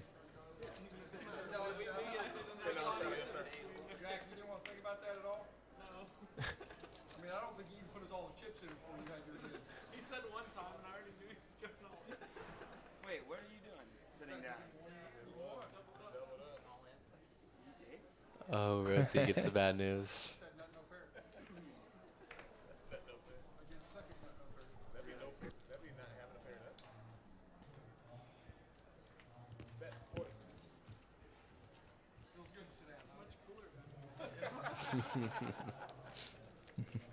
These guys are having a good time with it.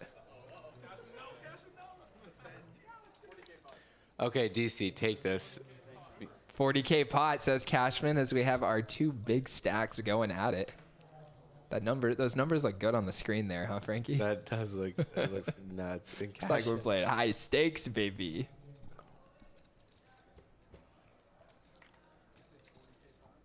I'm surprised DC doesn't blast. I know that this is not a good board for his range, but we're playing a different game right now. Wow. We're playing stand-up game right now. Yeah, dude, and he allows Cashman to get there, hit the straight on the end. He breaks on his flush draw, and I bet he's regretting this one a little bit right now. I'm all for, GTO theory and that 4-5-3 is not good for your range in this spot, and that the straddle's going to have a lot more of these 4s, 5s, and 3s, and they're calling with. But now, I mean, we're stand-up game. We want to get him off everything. Yeah. And I think that if DC potted the flop and potted the turn, I mean, Ace-7's folding, right? He probably just folded the flop. Well, Maybe he had a gut shot. I mean, we could but... exploitatively just 1.5 times pot the flop, and Yeah. I mean, if we get raised, we have a flush draw. We're Sure. still I mean, to me, that seems like a more logical kind of adjustment to this game, as opposed to the adjustments of trying to play a bunch of hands you would not normally play at all. Yeah. You've got a hand you would normally play. I'm just going to adjust my c-betting strategy because my hand actually flopped a high equity spot. And, just pass on the idea that I'm checking my range here. Okay, that's a good adjustment. I'm blasting with a hand that can turn into the super nuts. So, yeah. Little surprised to see him pass there. And I like what 2 Cents said. So shout out 2 Cents in the chat. He said, poker is like chess with cards. I'm a big fan of chess. I actually...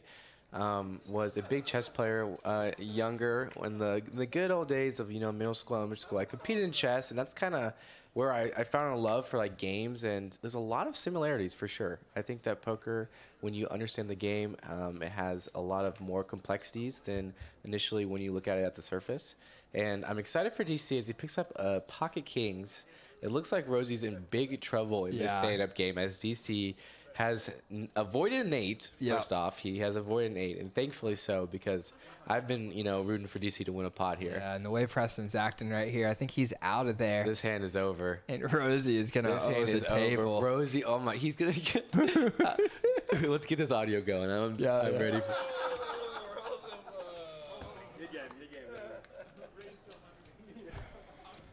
Pulls out the stack. So here you go, everyone.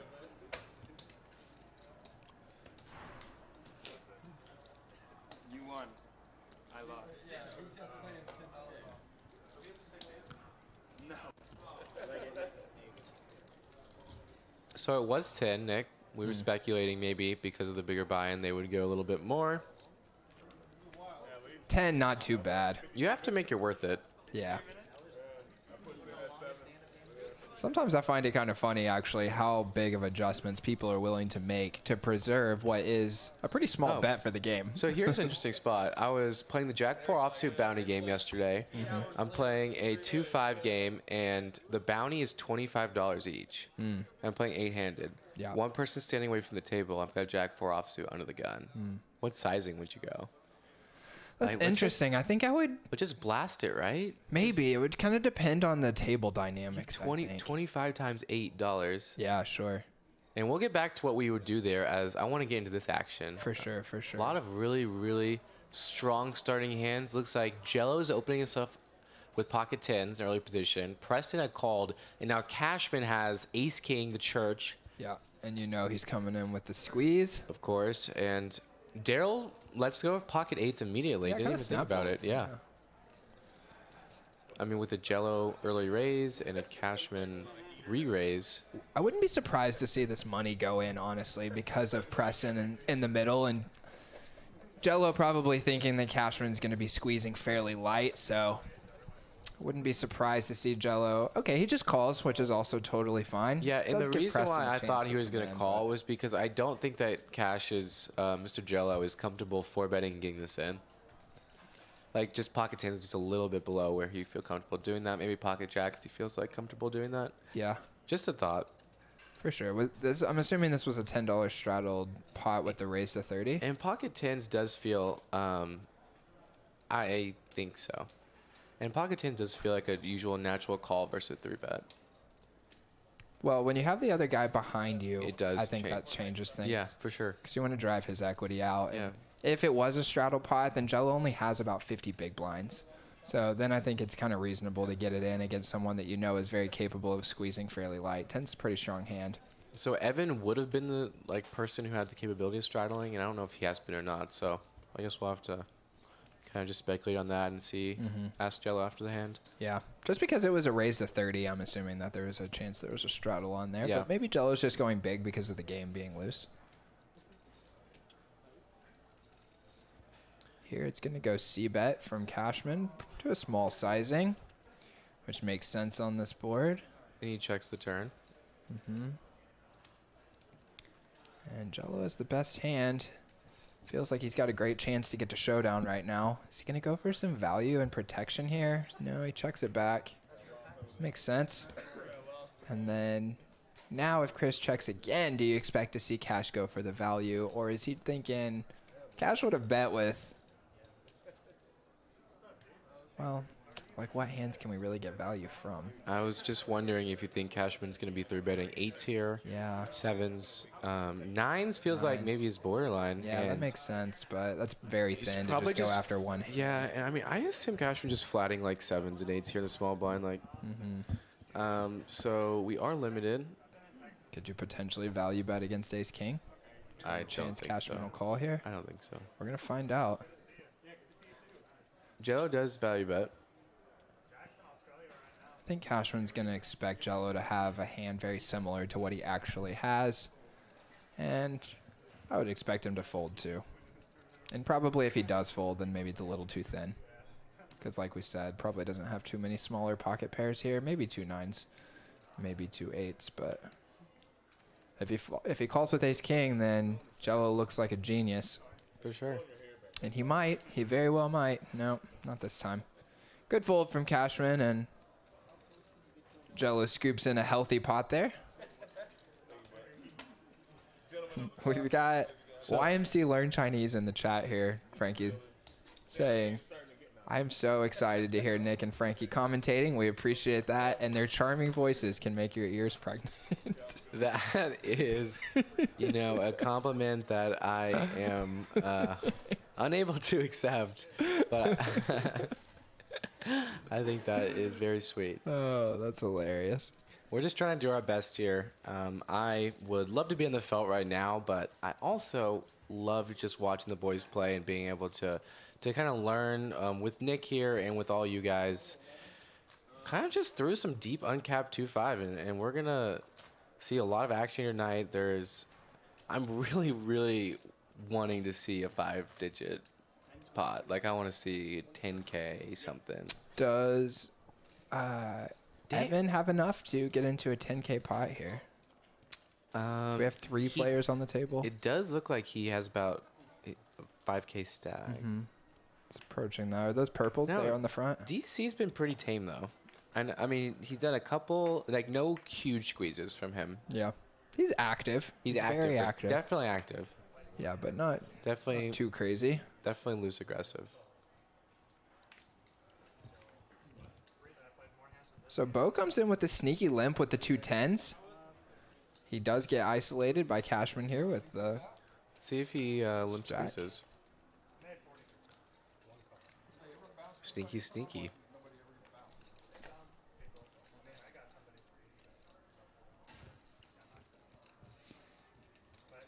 And Bo is going to hate this board. Ace, Jack, 7. Cashman will probably continue with the small bet, I'm assuming. Do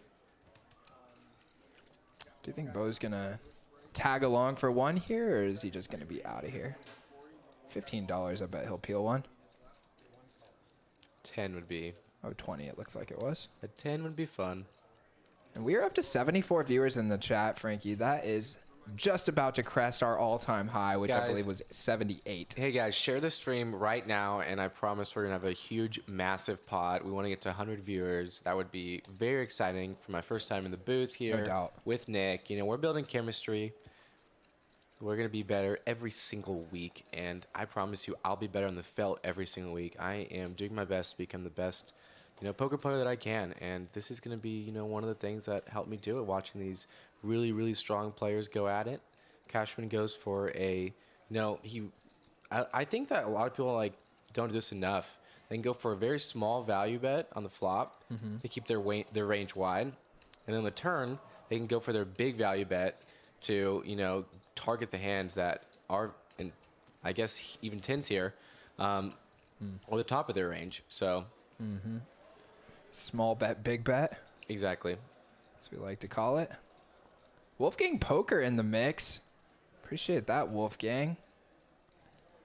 Getting in. We're going to have to get him in here on the action. Wolfgang. Alex, 100%. Whenever you're in town, you're invited. Yeah. Cannot wait to play with you. I actually got to play with him a couple of times here and then made a little B-roll cameo in the vlog. Nice. Yes, I did see that. Yeah, I don't know if he remembers that, but I had the star hoodie on, Wolfgang, if you remember. Had the white stars all over it. We're working here with the Next Gen boys to get this stream going every week. And, wow, Bo has made the light call on the turn and then now gotten blasted into again here on the river. Cashman putting him to the test. And he folds. It looks like he was still curious there. Definitely. I mean, he limp called a really strong hand, so he definitely feels a little bit more attached to his hand than normal there. But still, he's only left with third pair on the river. We're getting some bangs in the chat here. Looks like Wolfgang got that started. 14, 24, 36 for Gerald, 24 for Evan, 26 for Chris, 30 for DC, 13, 48 for Preston.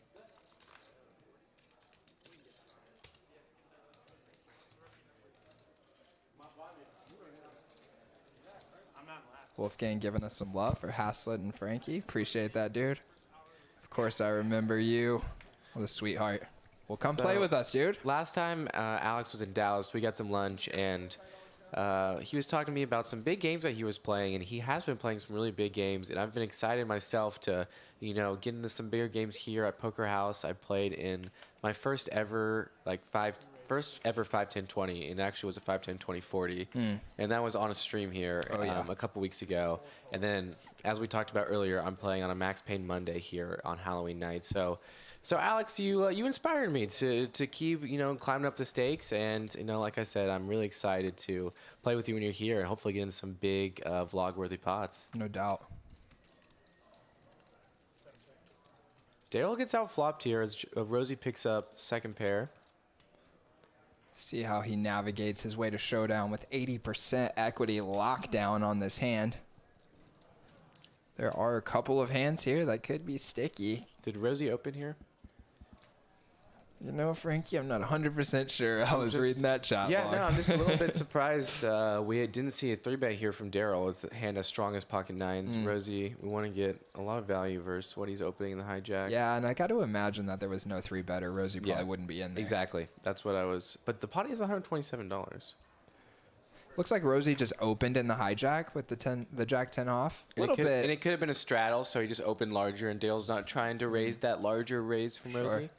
Definitely a pocket nines are probably the verge for him. He's probably raising tens, maybe just calling nines. For sure. Doesn't want to get blasted off his hand. He knows Rosie's a relatively tight player and wants to make sure he takes a flop. So Alex asks if I am playing Max Payne. Yes, I am on Halloween. It's a 10-20-40. Super, super excited. Tons of, news on Hustler at the moment, but I think that especially for the brand and, just getting next gen poker as many eyes as possible, it is an awesome opportunity for us that we are stoked for. And like I was referring to, another opportunity for me to get some experience in the higher stakes cash games. No doubt. I'm looking forward to sweating it. It's going to be a huge game, and Wolfgang, we'd love to get some input from you here in the chat. What do you think about the stuff going on over there at Hustler? Got an opinion? Team Garrett, Team Robbie? I feel like Alex has kind of been on the same wave as Next Gen and hasn't really put out a public opinion on it, just kind of waiting and hearing and listening. And yeah, definitely. I think that that kind of viral photo of the dress, like what color the dress was, I think that's a good representation of how the poker community feels about the situation. I think it's so interesting how conflicted everyone's opinion is. Yeah. It's great. You couldn't write this story.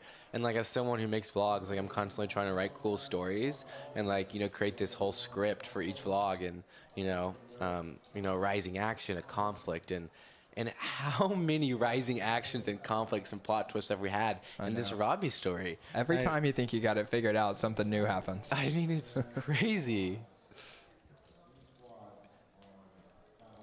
So Preston has been with the old jack high here, and Daryl is got a pair. And it's gonna be And a gutter. pretty sticky here on this board with his 2 pair. You gotta imagine. Let's see if Preston has a final barrel on. Yeah. 3 brings a 1-liner. Don't know how relevant that is. He does. And Preston blasts it. And Daryl doesn't think too long before calling. nice Good hand, call, Daryl. Daryl. Probably thought that bet was very polarizing. He's loose right now. He's sharp. He knows that his 2 pair is good there. Wolfgang trying to not get blasted for having an opinion. I would say I relate with that a lot. I think as long as you make sure you're clarifying that it's an opinion, that it's all right. But I can understand wanting to stay out of the spotlight for that one too. Makes sense. And he finishes that thought by saying, I'm going to run it up, so I appreciate that. And I did see Eddie ask us, what are you guys dressing up as? And that is such an important question. And it's actually part of what I was saying earlier about the story I want to tell about this whole trip and episode, that I'm going to give you a little cliffhanger and tell you that I'm not going to tell you right now. But we have some very exciting things in the work right now, and it's going to be something that if we decide to go with what we're talking about doing, something that's going to blow your mind. And Nick's laughing because he knows exactly what I'm talking about. So I do. A Halloween costume that could blow the poker world's mind could be coming. We got to get some permission from Nick. Not this Nick, but the owner of Bertucci. Yep, Bertucci. We got to ask him if this costume idea is okay. So I'm just laughing with Nick here. So yeah, but please, if you guys have any ideas, so we're going to LA for Halloween weekend, and on Friday we're gonna play poker with the gang. And you guys, if you haven't, they're called The Gang, and they make poker videos. We got Funky Punts, he's Caper, and he's a good friend of ours, makes poker videos, and we're all going to play together on Friday, then host a meetup game on Saturday. So we have a Halloween party Friday where I need a costume, a Saturday meetup game where from 2 to 8 p.m.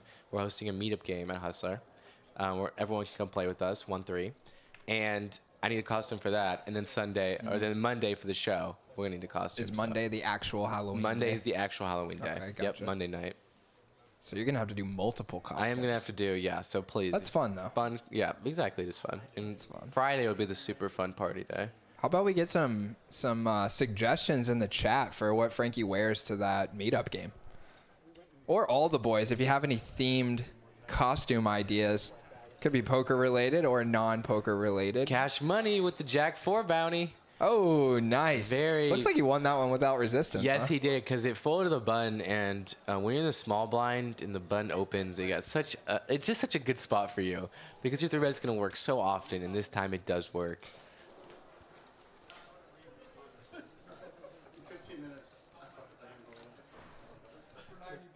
Yes, and $80. Not even 90. You're discounting the video. Good. It's actually been really good. I like what I'm doing. It's worth more than the money. Yeah, it's worth way more than anybody. More flexible and Donkey suit. Okay. Not bad. What else you got? A blonde, a brunette, and a redhead version of Poker Bunny. Oh, okay. Captain Under Pairs. And which one of the boys would you like to see dressed as Poker Bunny the most? That is hilarious. Batman. He goes the Batman villains. That would be fun. Didn't Helmuth just do that? I think he did Darth Vader. Oh my gosh. It was not a good Darth Kind of Vader, looked though. like a Batman, didn't Yeah, it? it was not good, It dude. was tight. Oh my god. Honestly, like, I don't even know if I could have guessed that it was Darth Vader just from Oh, seeing no. it. It was bad. I mean, You would think Phil Hellmuth has the resources. Yeah, exactly, and to the make- capital to have a badass. Yeah. I'm sorry, to have an awesome Batman suit. yeah, for sure. Totally, you would think that. Yeah, he definitely fumbled the bag on his costume wear, and his attire actually got him some booze. I couldn't imagine, trying to get my mind straight for a poker main event tournament, like, the prep work and, big buy-in, all the pressure. I want to win the main. And then I come in, I'm just getting booed by everybody. Now, Helmuth is asking for this by dressing up and doing his annual thing. Sure. Just drawing attention to But himself. with the spotlight on you, there is a certain, you asked a question to a certain degree, like, don't you care about this image right now? And We got Mr. Chris here in the booth with us. Let's get a little camera action, Frankie. Hit our commentator sponsor there for a second. No, just here. let's hit this right here, look. Dang. Oh, there we go. Hi. What's up, Mr. Chris? Hey, Chris. Just taking a quick food break. Want to say hi? Just coming in to say hello. How's it going out there? It's rolling. Rolling. It's a spicy game, Yeah, we saw you got in a spicy spot earlier. dude. Honestly, I felt good about it. No, I'm sure. Same I thought. Yeah, totally. I'm sure we'll get to hear a lot more of that, and we're excited. If you have an extra minutes after the stream, we can talk about it. And there is some chances, Chris, for some massive pots. For sure, definitely. There was that one big one already with young Chris versus Daryl. Yeah, Chris referring to, we had, if you guys, the newer viewers might have missed it, we had a really, really big pot, Daryl versus Cashman. Daryl had queens and Cashman had aces, and the hand kind of played itself. So Cashman was on the fortunate end of a double up, and Daryl has fought back though. He has started early with a couple big straights, and I think he just made a pretty good hero call as well versus Preston.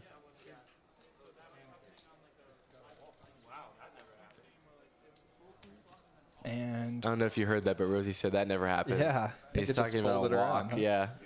In these games, that very, very rarely happens. No doubt.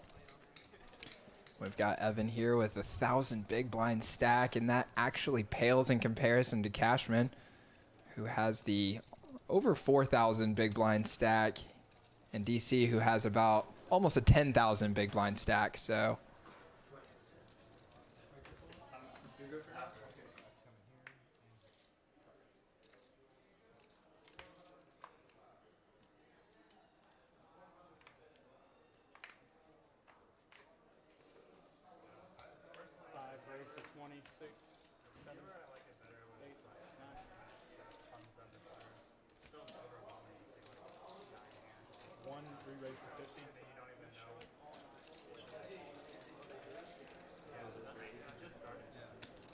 So Chris and Jello here are discussing whether it is better to have all of the hands pop up on the screen at the beginning and then watch them whittle away, or whether it is better to have them pop up just a couple at a time as they check their cards. And we'd love to hear from you guys in the chat too about your opinion on that. Do you like to see everyone's whole cards at once and be able to get a little look at who might be battling, kind of watch the action transpire knowing what everyone has? Or would you rather see their cards pop up as it becomes their action?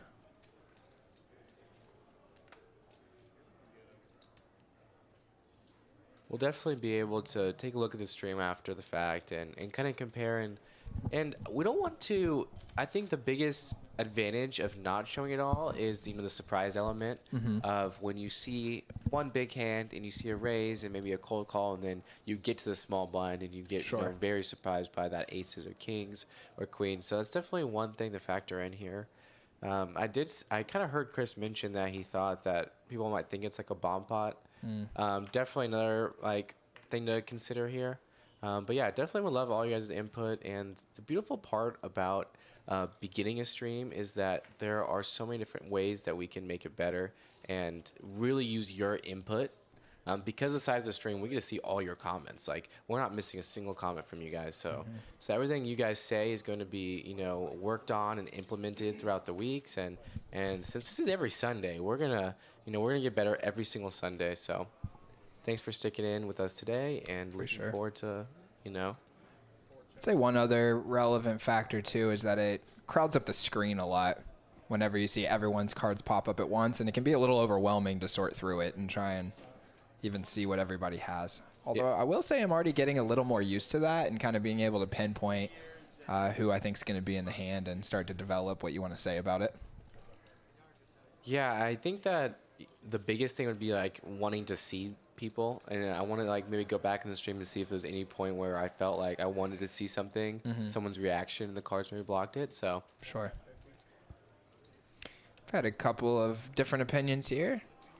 A couple of people saying they want to see all the hands, and others on the other side of the fence.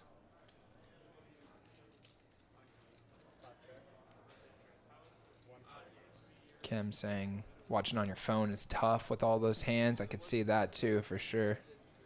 Matthew saying Poker House is way better over TCH. Gotta love that comment. The room is buzzing. We have had, I would say, 8 to 10 games every single night going off, sometimes more. That's a mix of action from 1-2 deep stack poker. That's a $500 buy-in. Some 2-5 action, some mixed games, some Omaha, some bomb pots, some Congress. We get it all here. If you want to play some poker in the DFW area, this is the place to be. That's Poker House of Dallas. it'd be really fun if they got some Congress tournaments going on here. We did tell him about Mixed Madness, as Chris is mentioning here in the booth, talking about our Tuesday mix game, 1 p.m. start, and that is a 15:30 game. It is uncapped, but it's limit poker, so Cap doesn't really matter. 2Fly gave us a subscription. Appreciate that. We literally just crossed 500 subs about 30 minutes ago, so pretty exciting for the stream. And we are already up to 508 about 20, 30 minutes later. You guys are rolling in. Love it.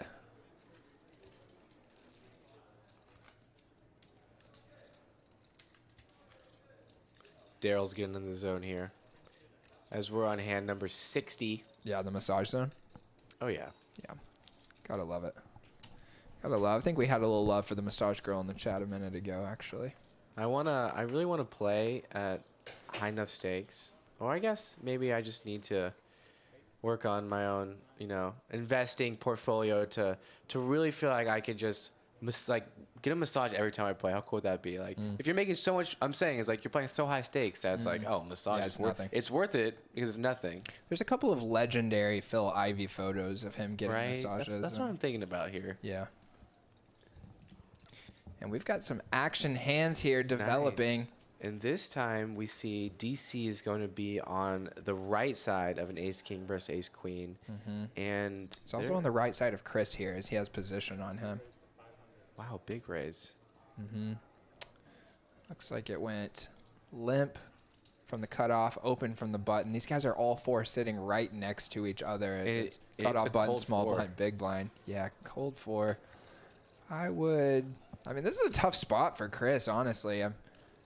I think normally you would be able to get away from this pretty easily, but we know DC's been bringing the action, and he's got that huge stack, and you might feel like he's just kind of pushing people around. And yeah, Chris has tough spot here. He ends up ripping it in. And this is the Chris that we actually have here in the booth with us right now. He's sweating the action with us. Let's see if he can get there one time. There's two diamonds on the flop. It's no good, and the diamond locks it up. Chris is dead, and that's a big one. Little 4K pot.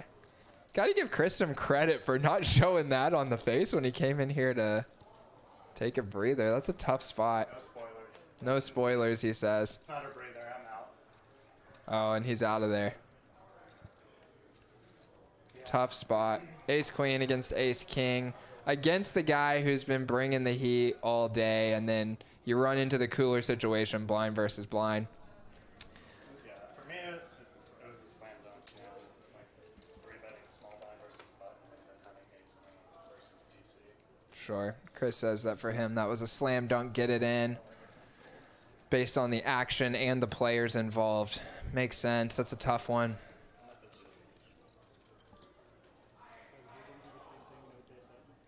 Tammy saying he was hoping the outcome would be different on the delay. That is funny. That's Were you sweating that, hoping the outcome would be different? He says yes. Nice comment, Tammy. That's objectively funny. A little zinger.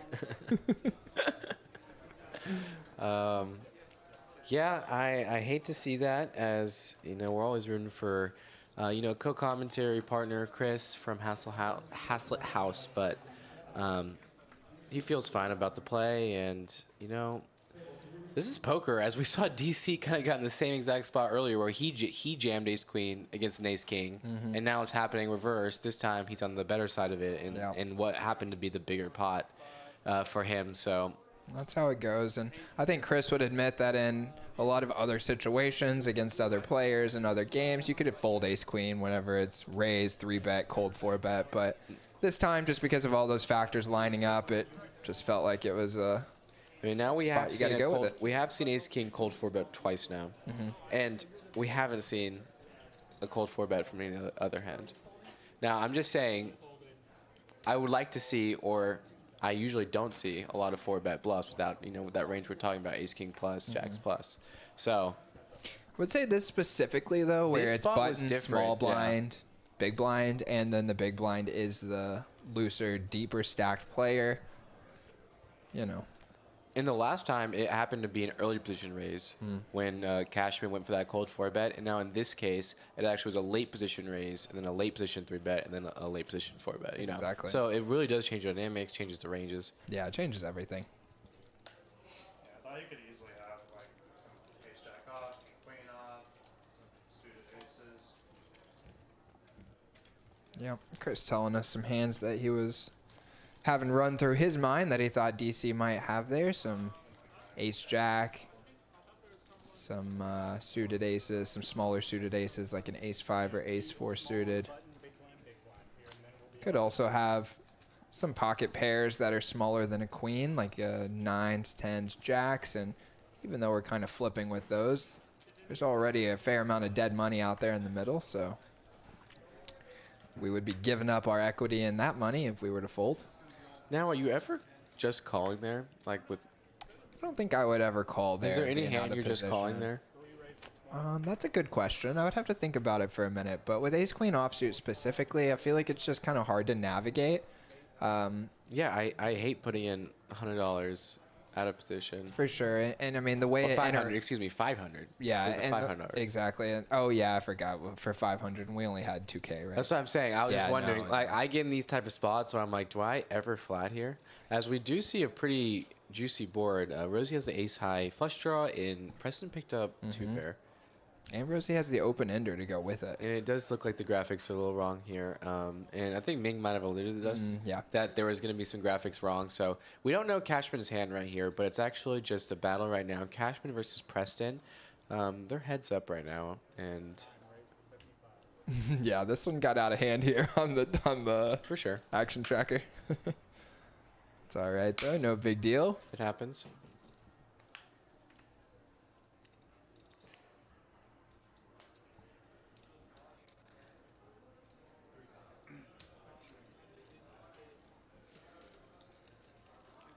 So we're off to the next hand.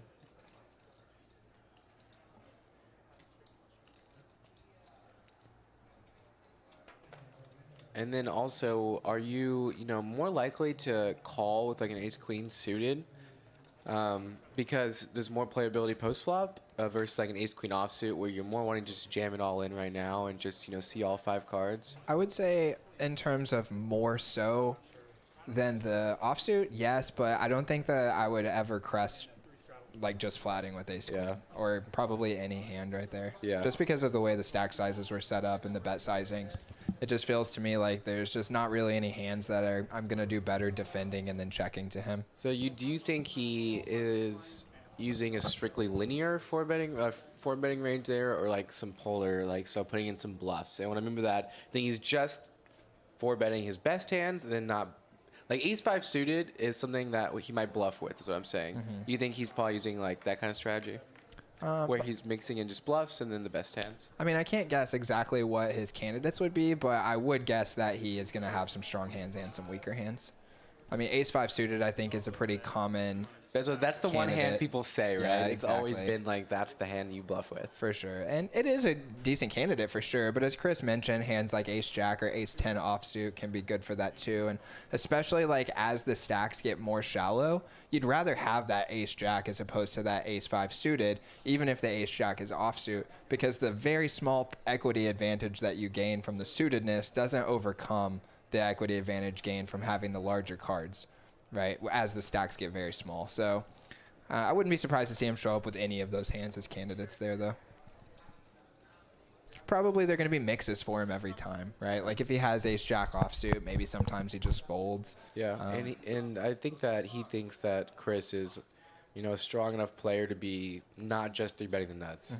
He's going to be 3-betting a pretty wide range. Sure. Yeah, especially when it's button versus small blind. He might even expect that Chris is going to be almost exclusively 3-betting or folding whenever he's got DC still left to act behind him, who's an aggressive player.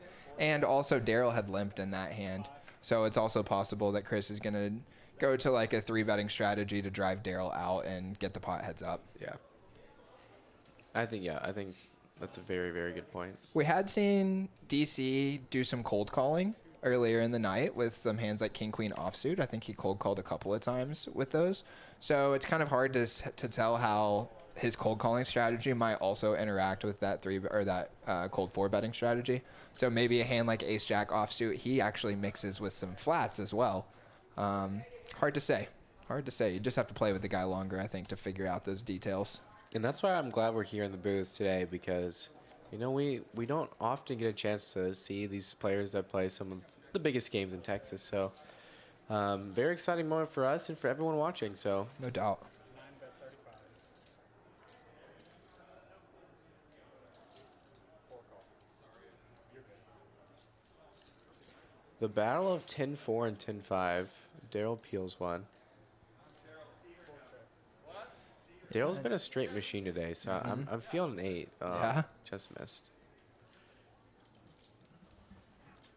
He might be able to get Preston off of this, though, as Preston just has a pair of 4s. And Daryl's going to take a stab. Preston's getting a pretty good price, but it's obviously a bluff catcher. Can he even come up with any bluffs that Daryl can have here? I want to say I think I've played with Daryl for the past couple weeks, and I think that he does a very good job of picking his bluffs. Like, I don't think that I think he times them very well. Yeah. Picked a good spot right there. He picked a good spot there and takes it down. Yeah, gets Preston off of Floated 4. a little bit like he had just backdoors when he floated the flop there. So I think that when people do that, they have the intention of bluffing more often than when they're just calling with, more of a stronger. Like, if you have the front door draw, you're less likely to bluff versus you have the backdoor draws because you don't block him from having the flush draws that would just fold immediately on the river. Sure. Makes sense. You followed me there? I'm following you. You're going to use I think you're trying to say you're going to use your turn backdoor flush draws as your triple barrels more often, and your front door flush draws more as a double barrel option flop turn. Exactly. And then give up on the river because you're blocking the hands you want him to have. Yeah, because you don't want a triple barrel with the hands that you would want your opponent to have. Yeah, Exactly. makes sense. No doubt, no doubt. And So I think that the overall consensus based on people watching on their phone is that we are going to probably bring the hands back to the other way. And it seemed like Eddie kind of thought that as well. yeah. And we got a new player in the mix here, Frankie. Nice. Who is it? I don't recognize him. We hadn't seen the name yet, so we'll have to check that out on the next hand when he gets dealt in. Right now, we've got Cash. Is he getting sneaky right now? It looks like he is getting sneaky.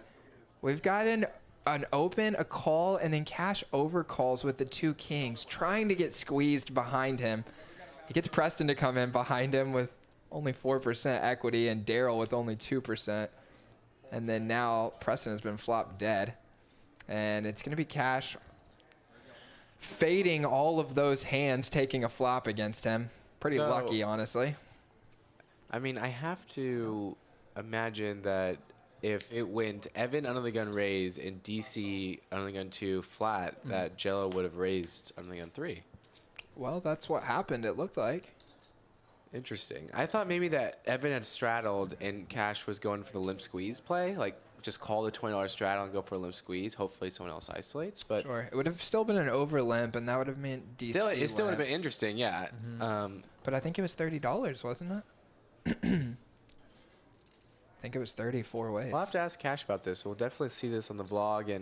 And for everyone watching who, maybe you come in at the beginning of the stream or the end of the stream, we do like complete highlight videos on our channel at Next Gen Poker. So you don't have to go through and cipher through the big hands for the 4 hours. We'll just do the editing for you.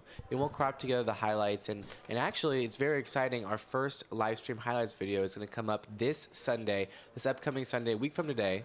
So we just posted a vlog today with Jack's girlfriend who came into Poker'S for her first time ever. Yeah, I was actually here for that. And she crushed it. Yes, she did crush it. And surprisingly, everything went amazingly for her. Like, her bluff was working. Like, she pulled some really unique plays. And, the cool thing about poker is that it does a very good job of roping beginner players in. Yeah, it sure does. Because it allows you to win money when you really have no idea what you're doing still.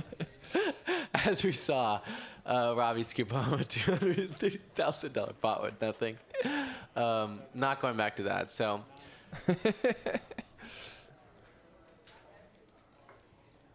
So, yeah, I am very curious about Jello overcalling with those 2 kings, and then it got a little spicy there, but Yeah, so we'll get to see how he defends himself, his reasoning behind that. Definitely a very, very smart, and he does a very good job of reading people at the table, so I know he has a reason for his decision. And now Cashman, who has picked up quite a few strong hands tonight, Gets ace king again.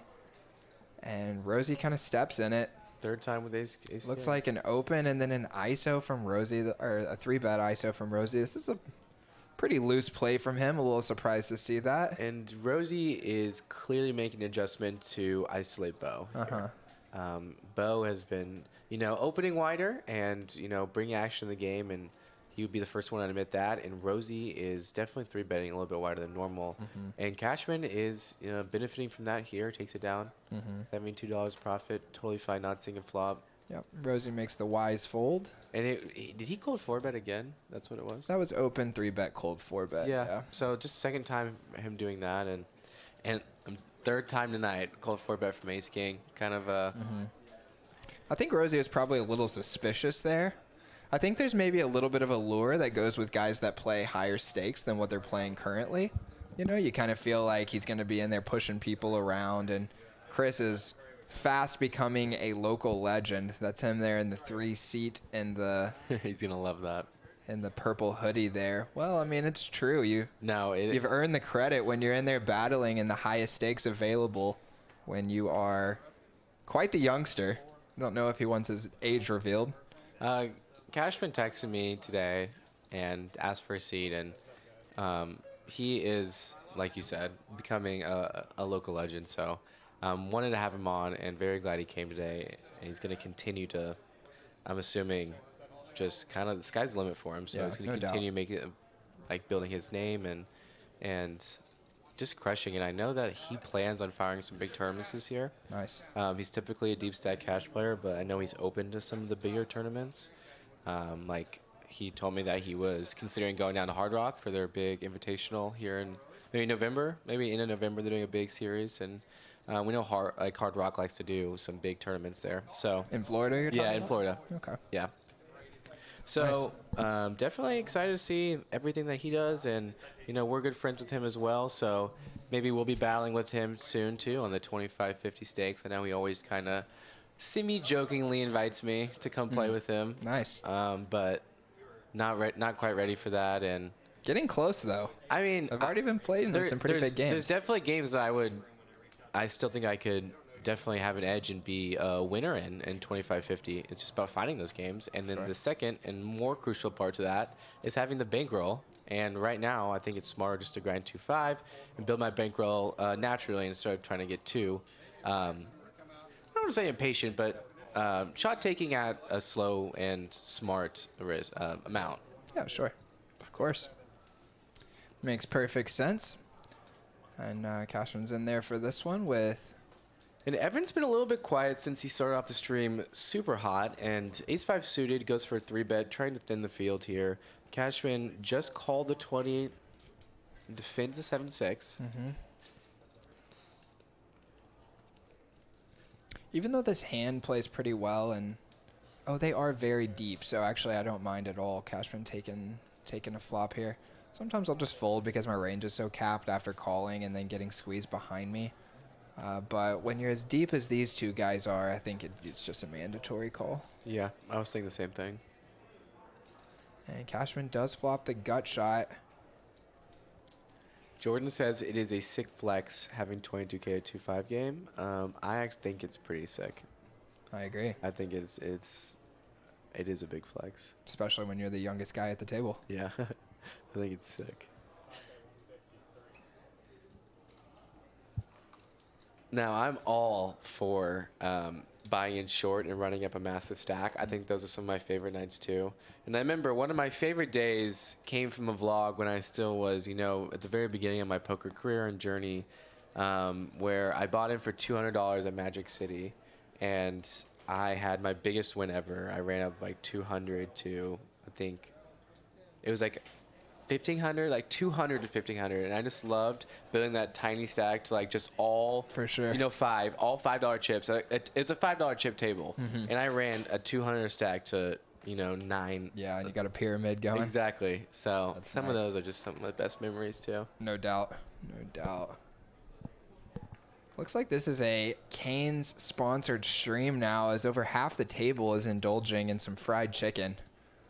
And I'm going to be joining them on the way home. I've literally said that every week. No, I'm not going to eat while I'm doing this. I appreciate it, though. Cool. You going home? All right, dude. Chris is out of here. Thanks for playing, bud. We'll see you again soon. Chris is going to be here for Mixed Game Madness on Tuesday. And we hope to see you guys here, too. Come play some draw and stud games with us. Play a couple of flop games, too. Sometimes we play some Congress. Definitely play some Drama Hall, actually.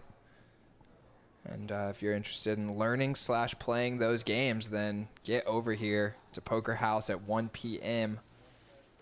Playing through the end of the night on Tuesday. So there'll be 1 p.m. to about 1 a.m. if the game goes that long. Last week, I think we made it close to midnight with 2 tables. And hopefully we'll get 3 going this week. So join us for that. And Chris, we will see you later, bud. Peace.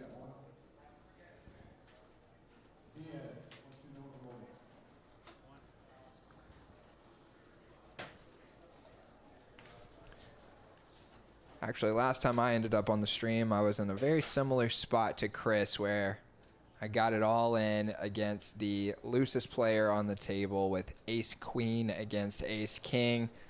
I was fist pumping when I got it in, and then next thing I know, I'm getting stacked. No fun, no fun. All right, so we got 3 players here who all have top pair. Cashman with the best of it.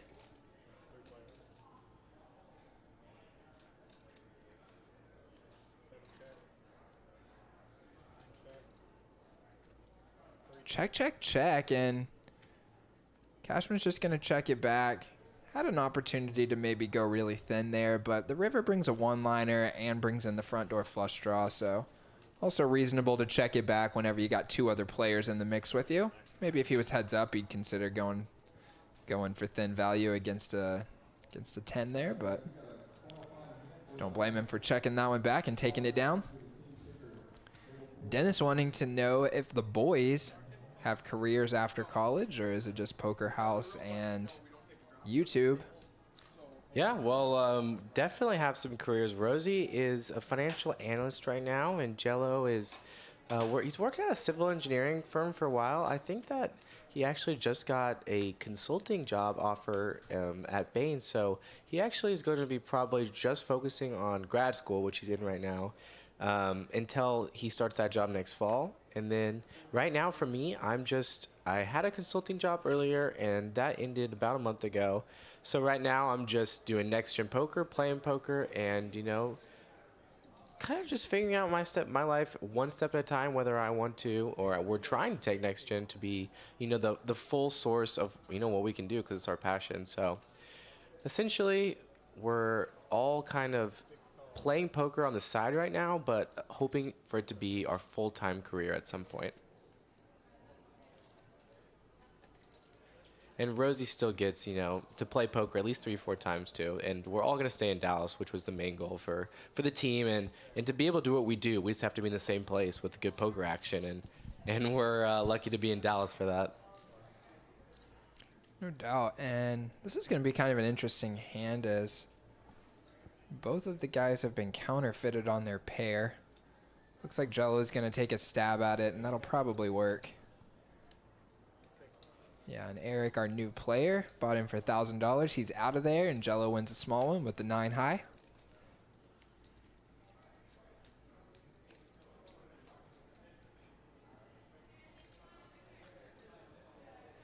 See our pre-flop raise percentages there. Got a couple of players cresting that 20% mark, which is pretty high for a 9-handed live cash game. We got Mr. Paul there in the box. That is really nice looking mustache there, Paul. Shout out to the stash.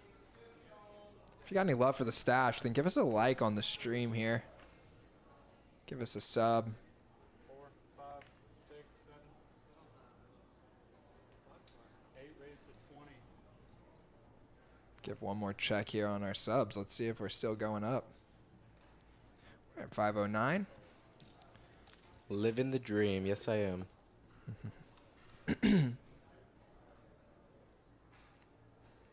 Cash, pocket 9s, now pocket queens. Let's see.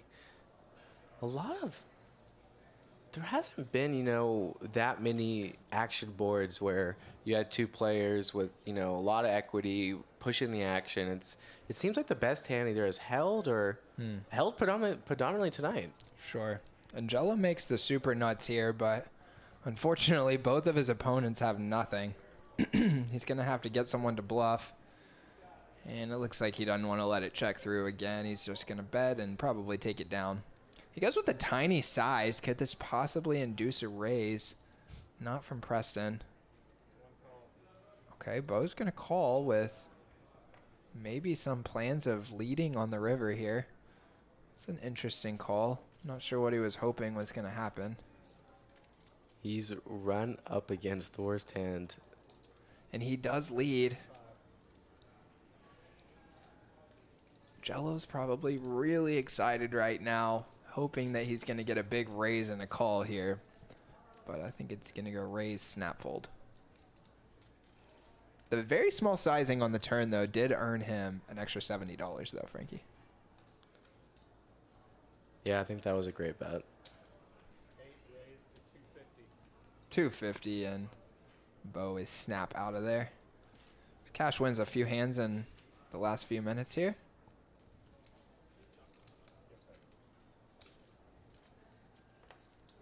I think Rosie's had canes on every stream so far. Yeah, big canes guy. And a big in-and-out guy. I'm a big canes guy, and kind of fade on in and out. Sometimes I'm Yeah, vibing it, sometimes recently not. I've just been, trying to stay on the healthier side, so I've been avoiding canes. Yeah. And I'll go to in-and-out, and I'll get a protein-style double-double. No, I'll get a double single, so just 1 cheese and 2 meat. So, and then you avoid the bread, too. So I guess it's kind of... And with canes, you always get, you get the fries, you get the chicken, so you're going to eat both. But when I go to In-N-Out, I can just get the burger. So I'm just getting the protein. I'm getting no bun, so it's less calories as well. And I don't get any mayo or anything on it, too. All very reasonable. Now, if your goal is not health, I would say that... Yeah, canes is just so bomb, Frankie. It's so bomb. It's so bomb. And it's also, like, somehow always sounds good. Yeah.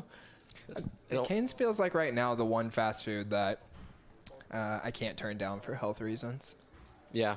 There are others that, not to say that I never stop and get a burger, but like I feel like I could give that up if I needed to. But I don't know if I could just entirely cold turkey quit the fried chicken game. A good chicken express meal is pretty good too if it comes out hot and fresh. I mean, right now I've toned out all fried stuff. I've gone through stretches of doing that. Oh, I've gone through stretches too. I'm not in one right now. Exactly, and it's not going to last forever. I know that, but I mean, it's kind of good timing, right? I'm about to go to LA and do some partying and some fun stuff. I was like, might as well look the part. Nice. All right, so Cashman makes 2 pair here, and let's see if Preston decides to try and take it away with the 4 clubs coming in. Yes, he does. He does. He could have just gone to showdown with his 10, but yes. Instead he gets it off of him and wins a nice little almost $400 pot there. Preston, well done. Nice bet. Yeah, look at Preston coming in with the highest aggression frequency. A little surprised to see that. I mean, you have 2 players with $20,000 plus stacks, and you came in here with the 43% aggression frequency, highest at the table. Well done. Well done. No doubt. I would have probably put DC as my guess for the highest aggression frequency. DC, yeah.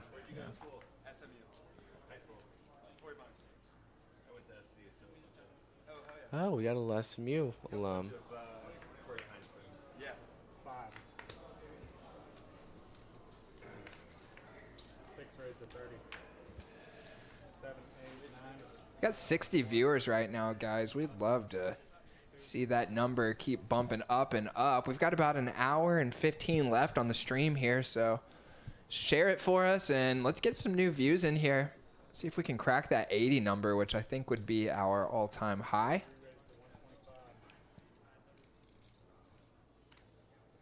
How is Daryl going to play? I mean, we're going to see a cold 4. I was just interested by sizing, and I do really like this sizing. Yeah, and we had Eric here with the Jack 4. I think he's going to be out of there now, but... Yeah, I think he's going to be out. But I just think with cold 4 bets, like, you shouldn't go too big.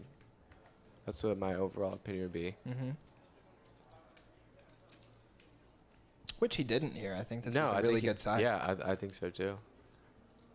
And it's going to keep Cashman in there. Daryl's only got about 1.4K. So I think this is a pretty close spot for Cashman on whether he wants to continue or not. But he outflops him, Frankie. And a snap check. Yeah, snap check from Daryl. Oh, but this 10 could keep him around. Cashman makes top 2. Daryl does a little chip reach there. That's interesting. Big bet. Looks like he was trying to slow Cashman down there with the chip reach. Just so he could take a river card and try and improve his hand, but it doesn't work. Cashman blasts him with top 2, and Daryl just has to fold it. And actually, that's a really good fold considering Cashman's actual hand. It was my hand, so it was frustrating. You hear him. You can hear Eric talking about how he folded Jack 4, and the board is Jack 4. Oh, yeah. Yeah, even, oh, no. Yeah. So here is the cumulative winnings report. Evan in the lead, Cashman in second, Preston third, Cash Money Jello in fourth, and the rest are in the red, in the negative for the night. Now, obviously, Cashman knew he had the best hand in the turn, and he went for the big bet after Daryl had checked the flop. It's an interesting play. Now, you're just hoping to stack the overpairs that just check flop. But I don't really see Daryl. But I don't see Daryl checking overpair flop on the flop. there. Yeah. Like queens are gonna bet.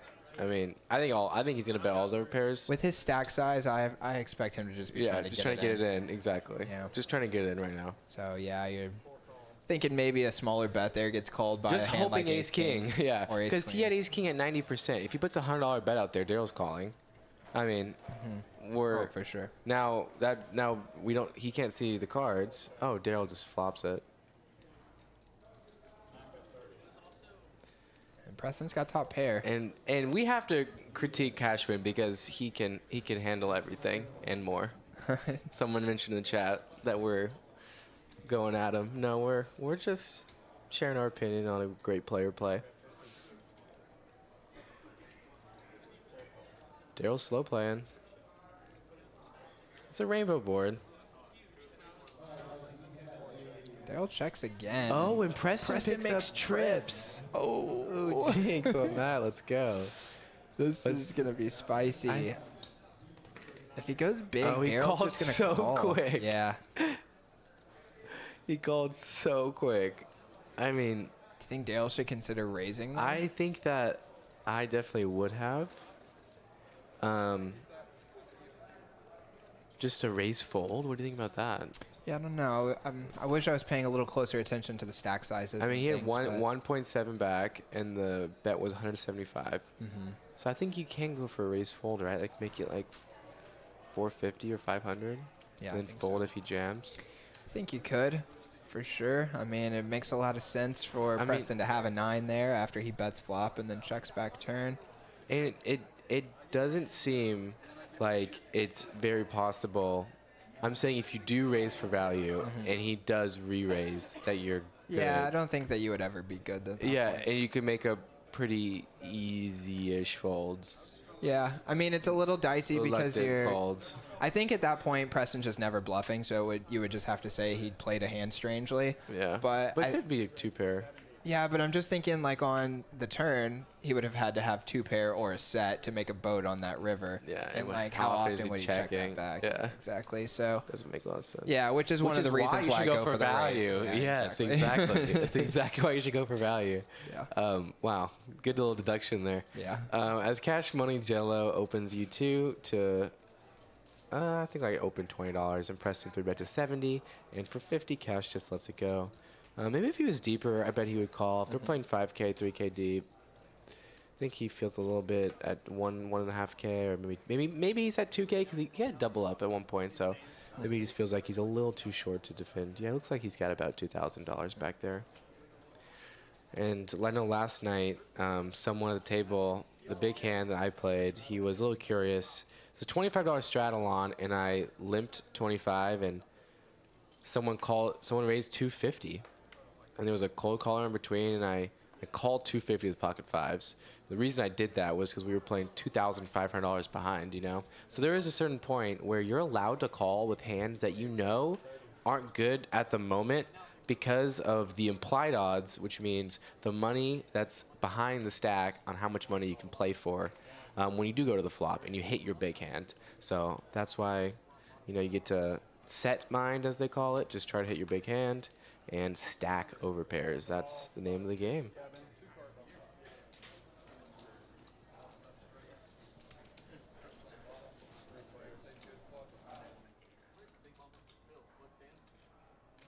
Oh yeah, I love Phil.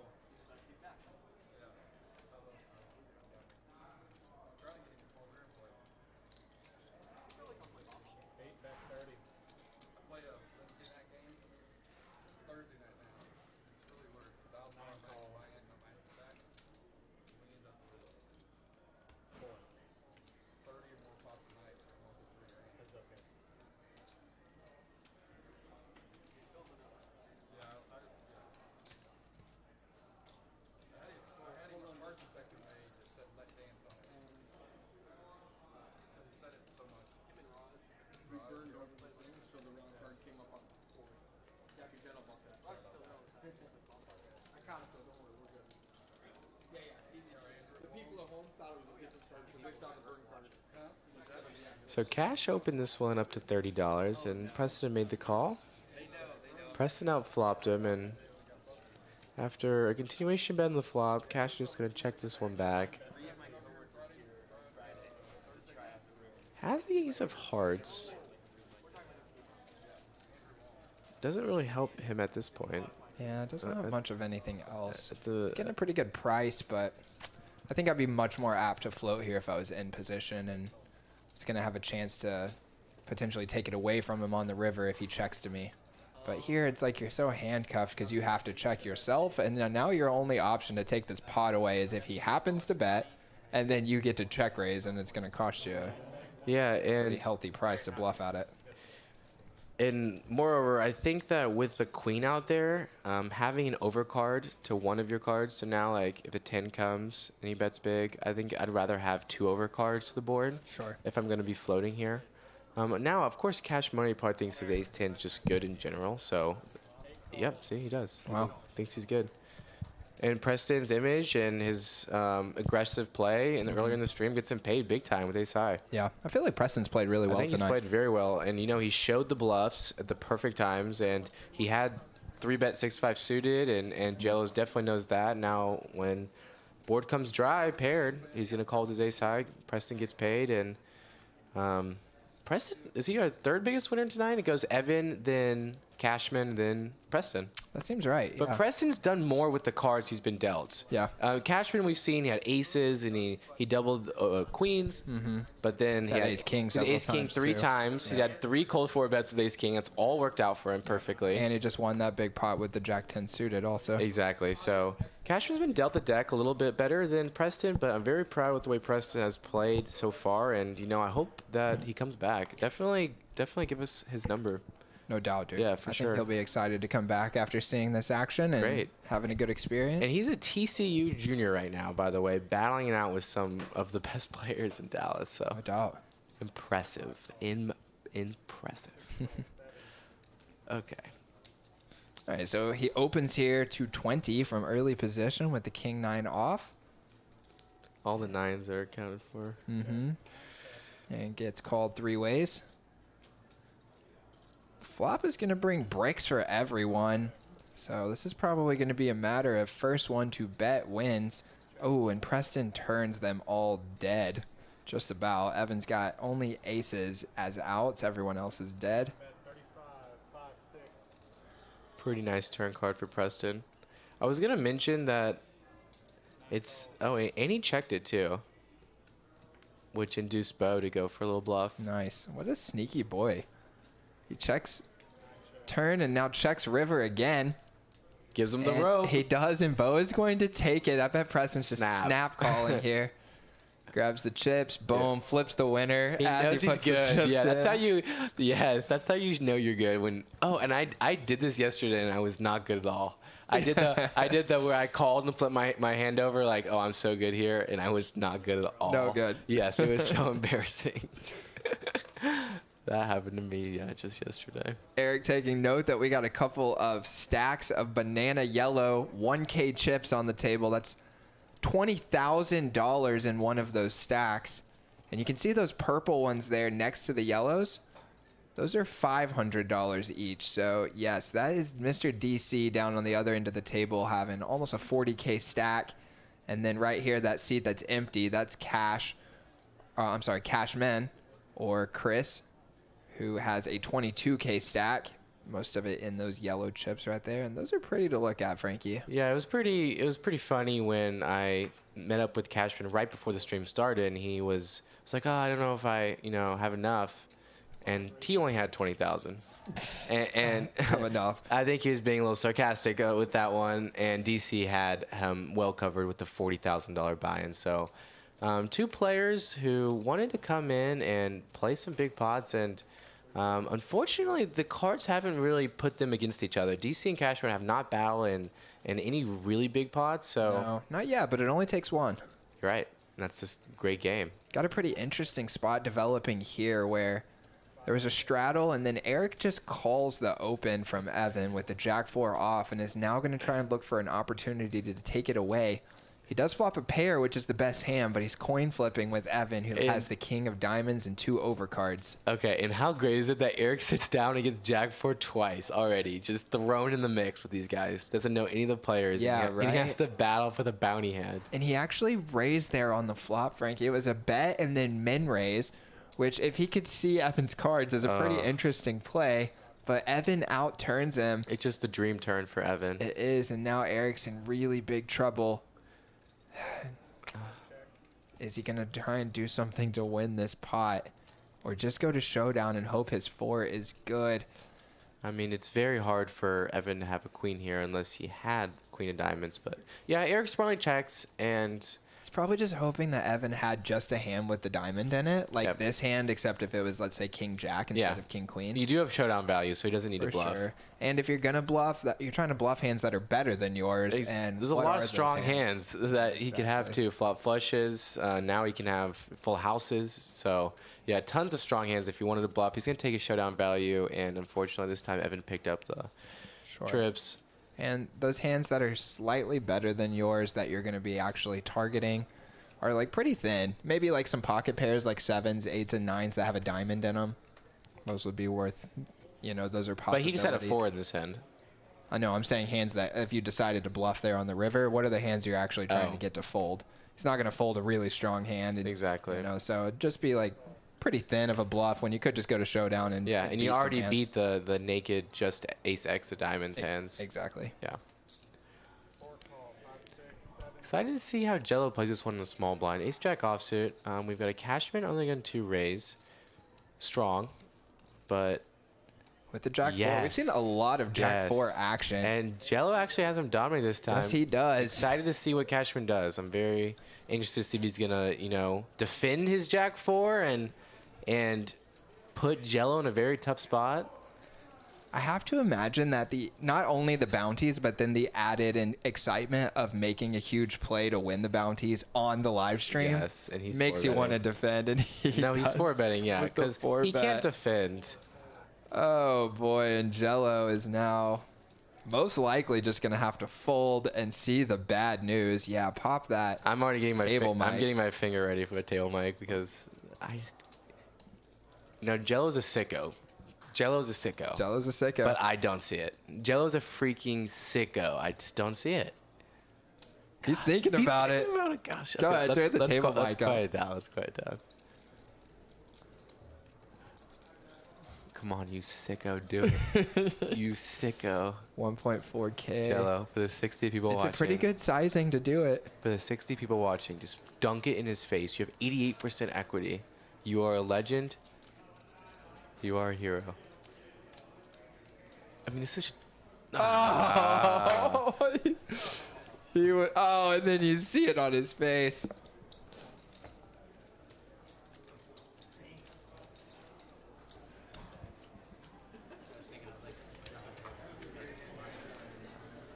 I heard Jealous say I was about a 5-bet bluff. Yep. Yeah, If I 5 bet there, were you just gonna get it in? No, you're gonna. No.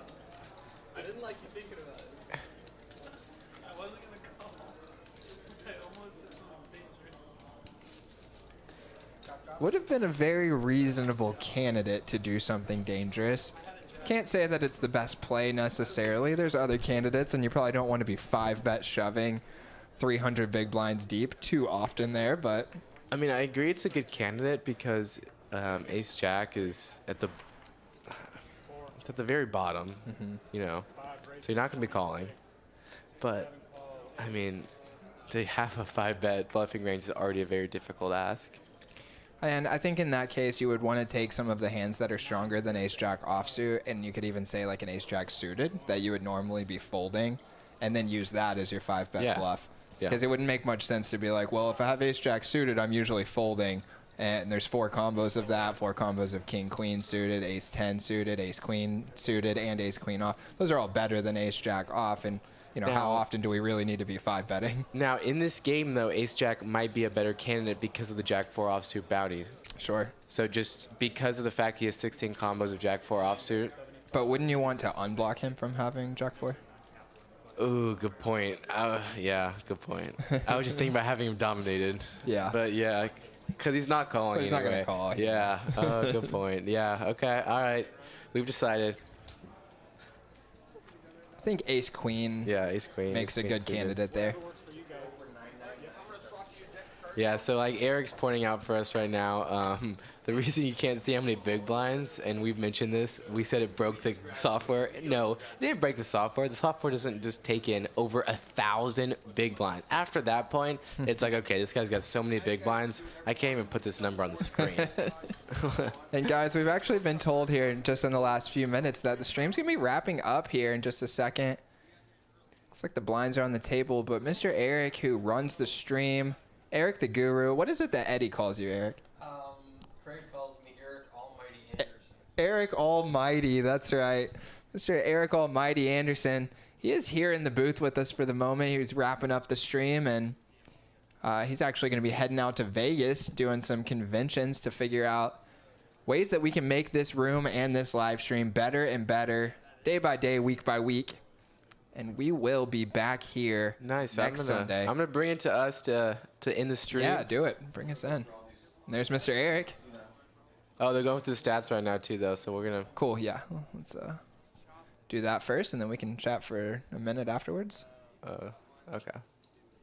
Here we go. There we go. Preston, with the highest preflop raise, like we alluded to earlier, came in ready to fire, and same with the aggression frequency, has the top. Bo is in second, you know, kind of as we would have expected based on, you know, Bo's image coming into this. Very loose player, likes to have fun, and we can appreciate that. Went to showdown, DC 53%. That seems like a lot. Now, these stats can be pretty random, you know, based on a short session like this. Sure. So, you know, these stats are helpful, but they don't tell the whole story about these players. And finally, the cumulative winnings. Evan is the big winner, up $3.7 thousand.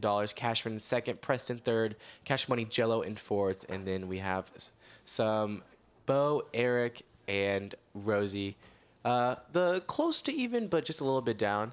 And someone asked in the chat, is this for real money? This is, in fact, for real money. So we're playing some poker here, deep stack 2-5 Texas Hold'em poker at Poker House Dallas. So if you want to play poker for real money with some real action players, definitely come down here to Poker House Dallas. And I think I actually know Alan here. I'm not sure if this is a troll account saying it's his dad. He is the type of person who does a lot of trolling, so he might have made that account himself. But Alan, we'd love to see you come down here and join in the action. He is kind of a legend in the local poker community. Did we see VPips? They did show VPips, but I think they would just kind of flash here while we were chatting, and they might come up here again in a second. I think I leave on VPIP. We leave on VPip? Cool. Nice. I just wanted to see, because I didn't feel like Rosie didn't get into that many spots today. I mean, he No, was not too hard many. dead. No, I mean, we only went for about 3 hours here, so Here that's it only is. about 60 Yeah, hands. so Rosie's 11%, Cash 20, Cashman 24, Preston up to 50. Wow. Wow. Preston bringing the heat. Highest aggression frequency, highest pre-flop raise, and highest VPIP, and then manages to win over $1,000. Badass. Yeah, How not cool is bad. that? That's pretty dang cool. That's very cool. There's Mr. Eric in the background. And guys, we're going to be wrapping it up here in just a second. Just want to say we appreciate having all of you guys come in and join us here in the live chat. This is Frankie from Next Gen Poker. He's going to be here every single Sunday doing the stream. We're trying to make improvements every week. The boys are going to be playing 2-5, sometimes 1,500 cap, I'm assuming. Usually we're going to do a Sunday night 1,500 cap 2-5 game. So if you're in the area, make sure to come down and play if you like playing 2-5. There's going to be a lot more games going to Poker'S 2-5. Hopefully every single day. But for now, we got one Thursday, we got one Saturday, we got one Sunday. They're being live streamed. So make sure to subscribe right now to the channel. Like the stream, subscribe right now. I promise you there's going to be some amazing content every single week. And if you're looking forward to more Next Gen streams, you're going to make sure to go to Next Gen Poker and watch the highlights there every single Sunday. No doubt, guys. And we will see you guys next Sunday back here, 6 p.m.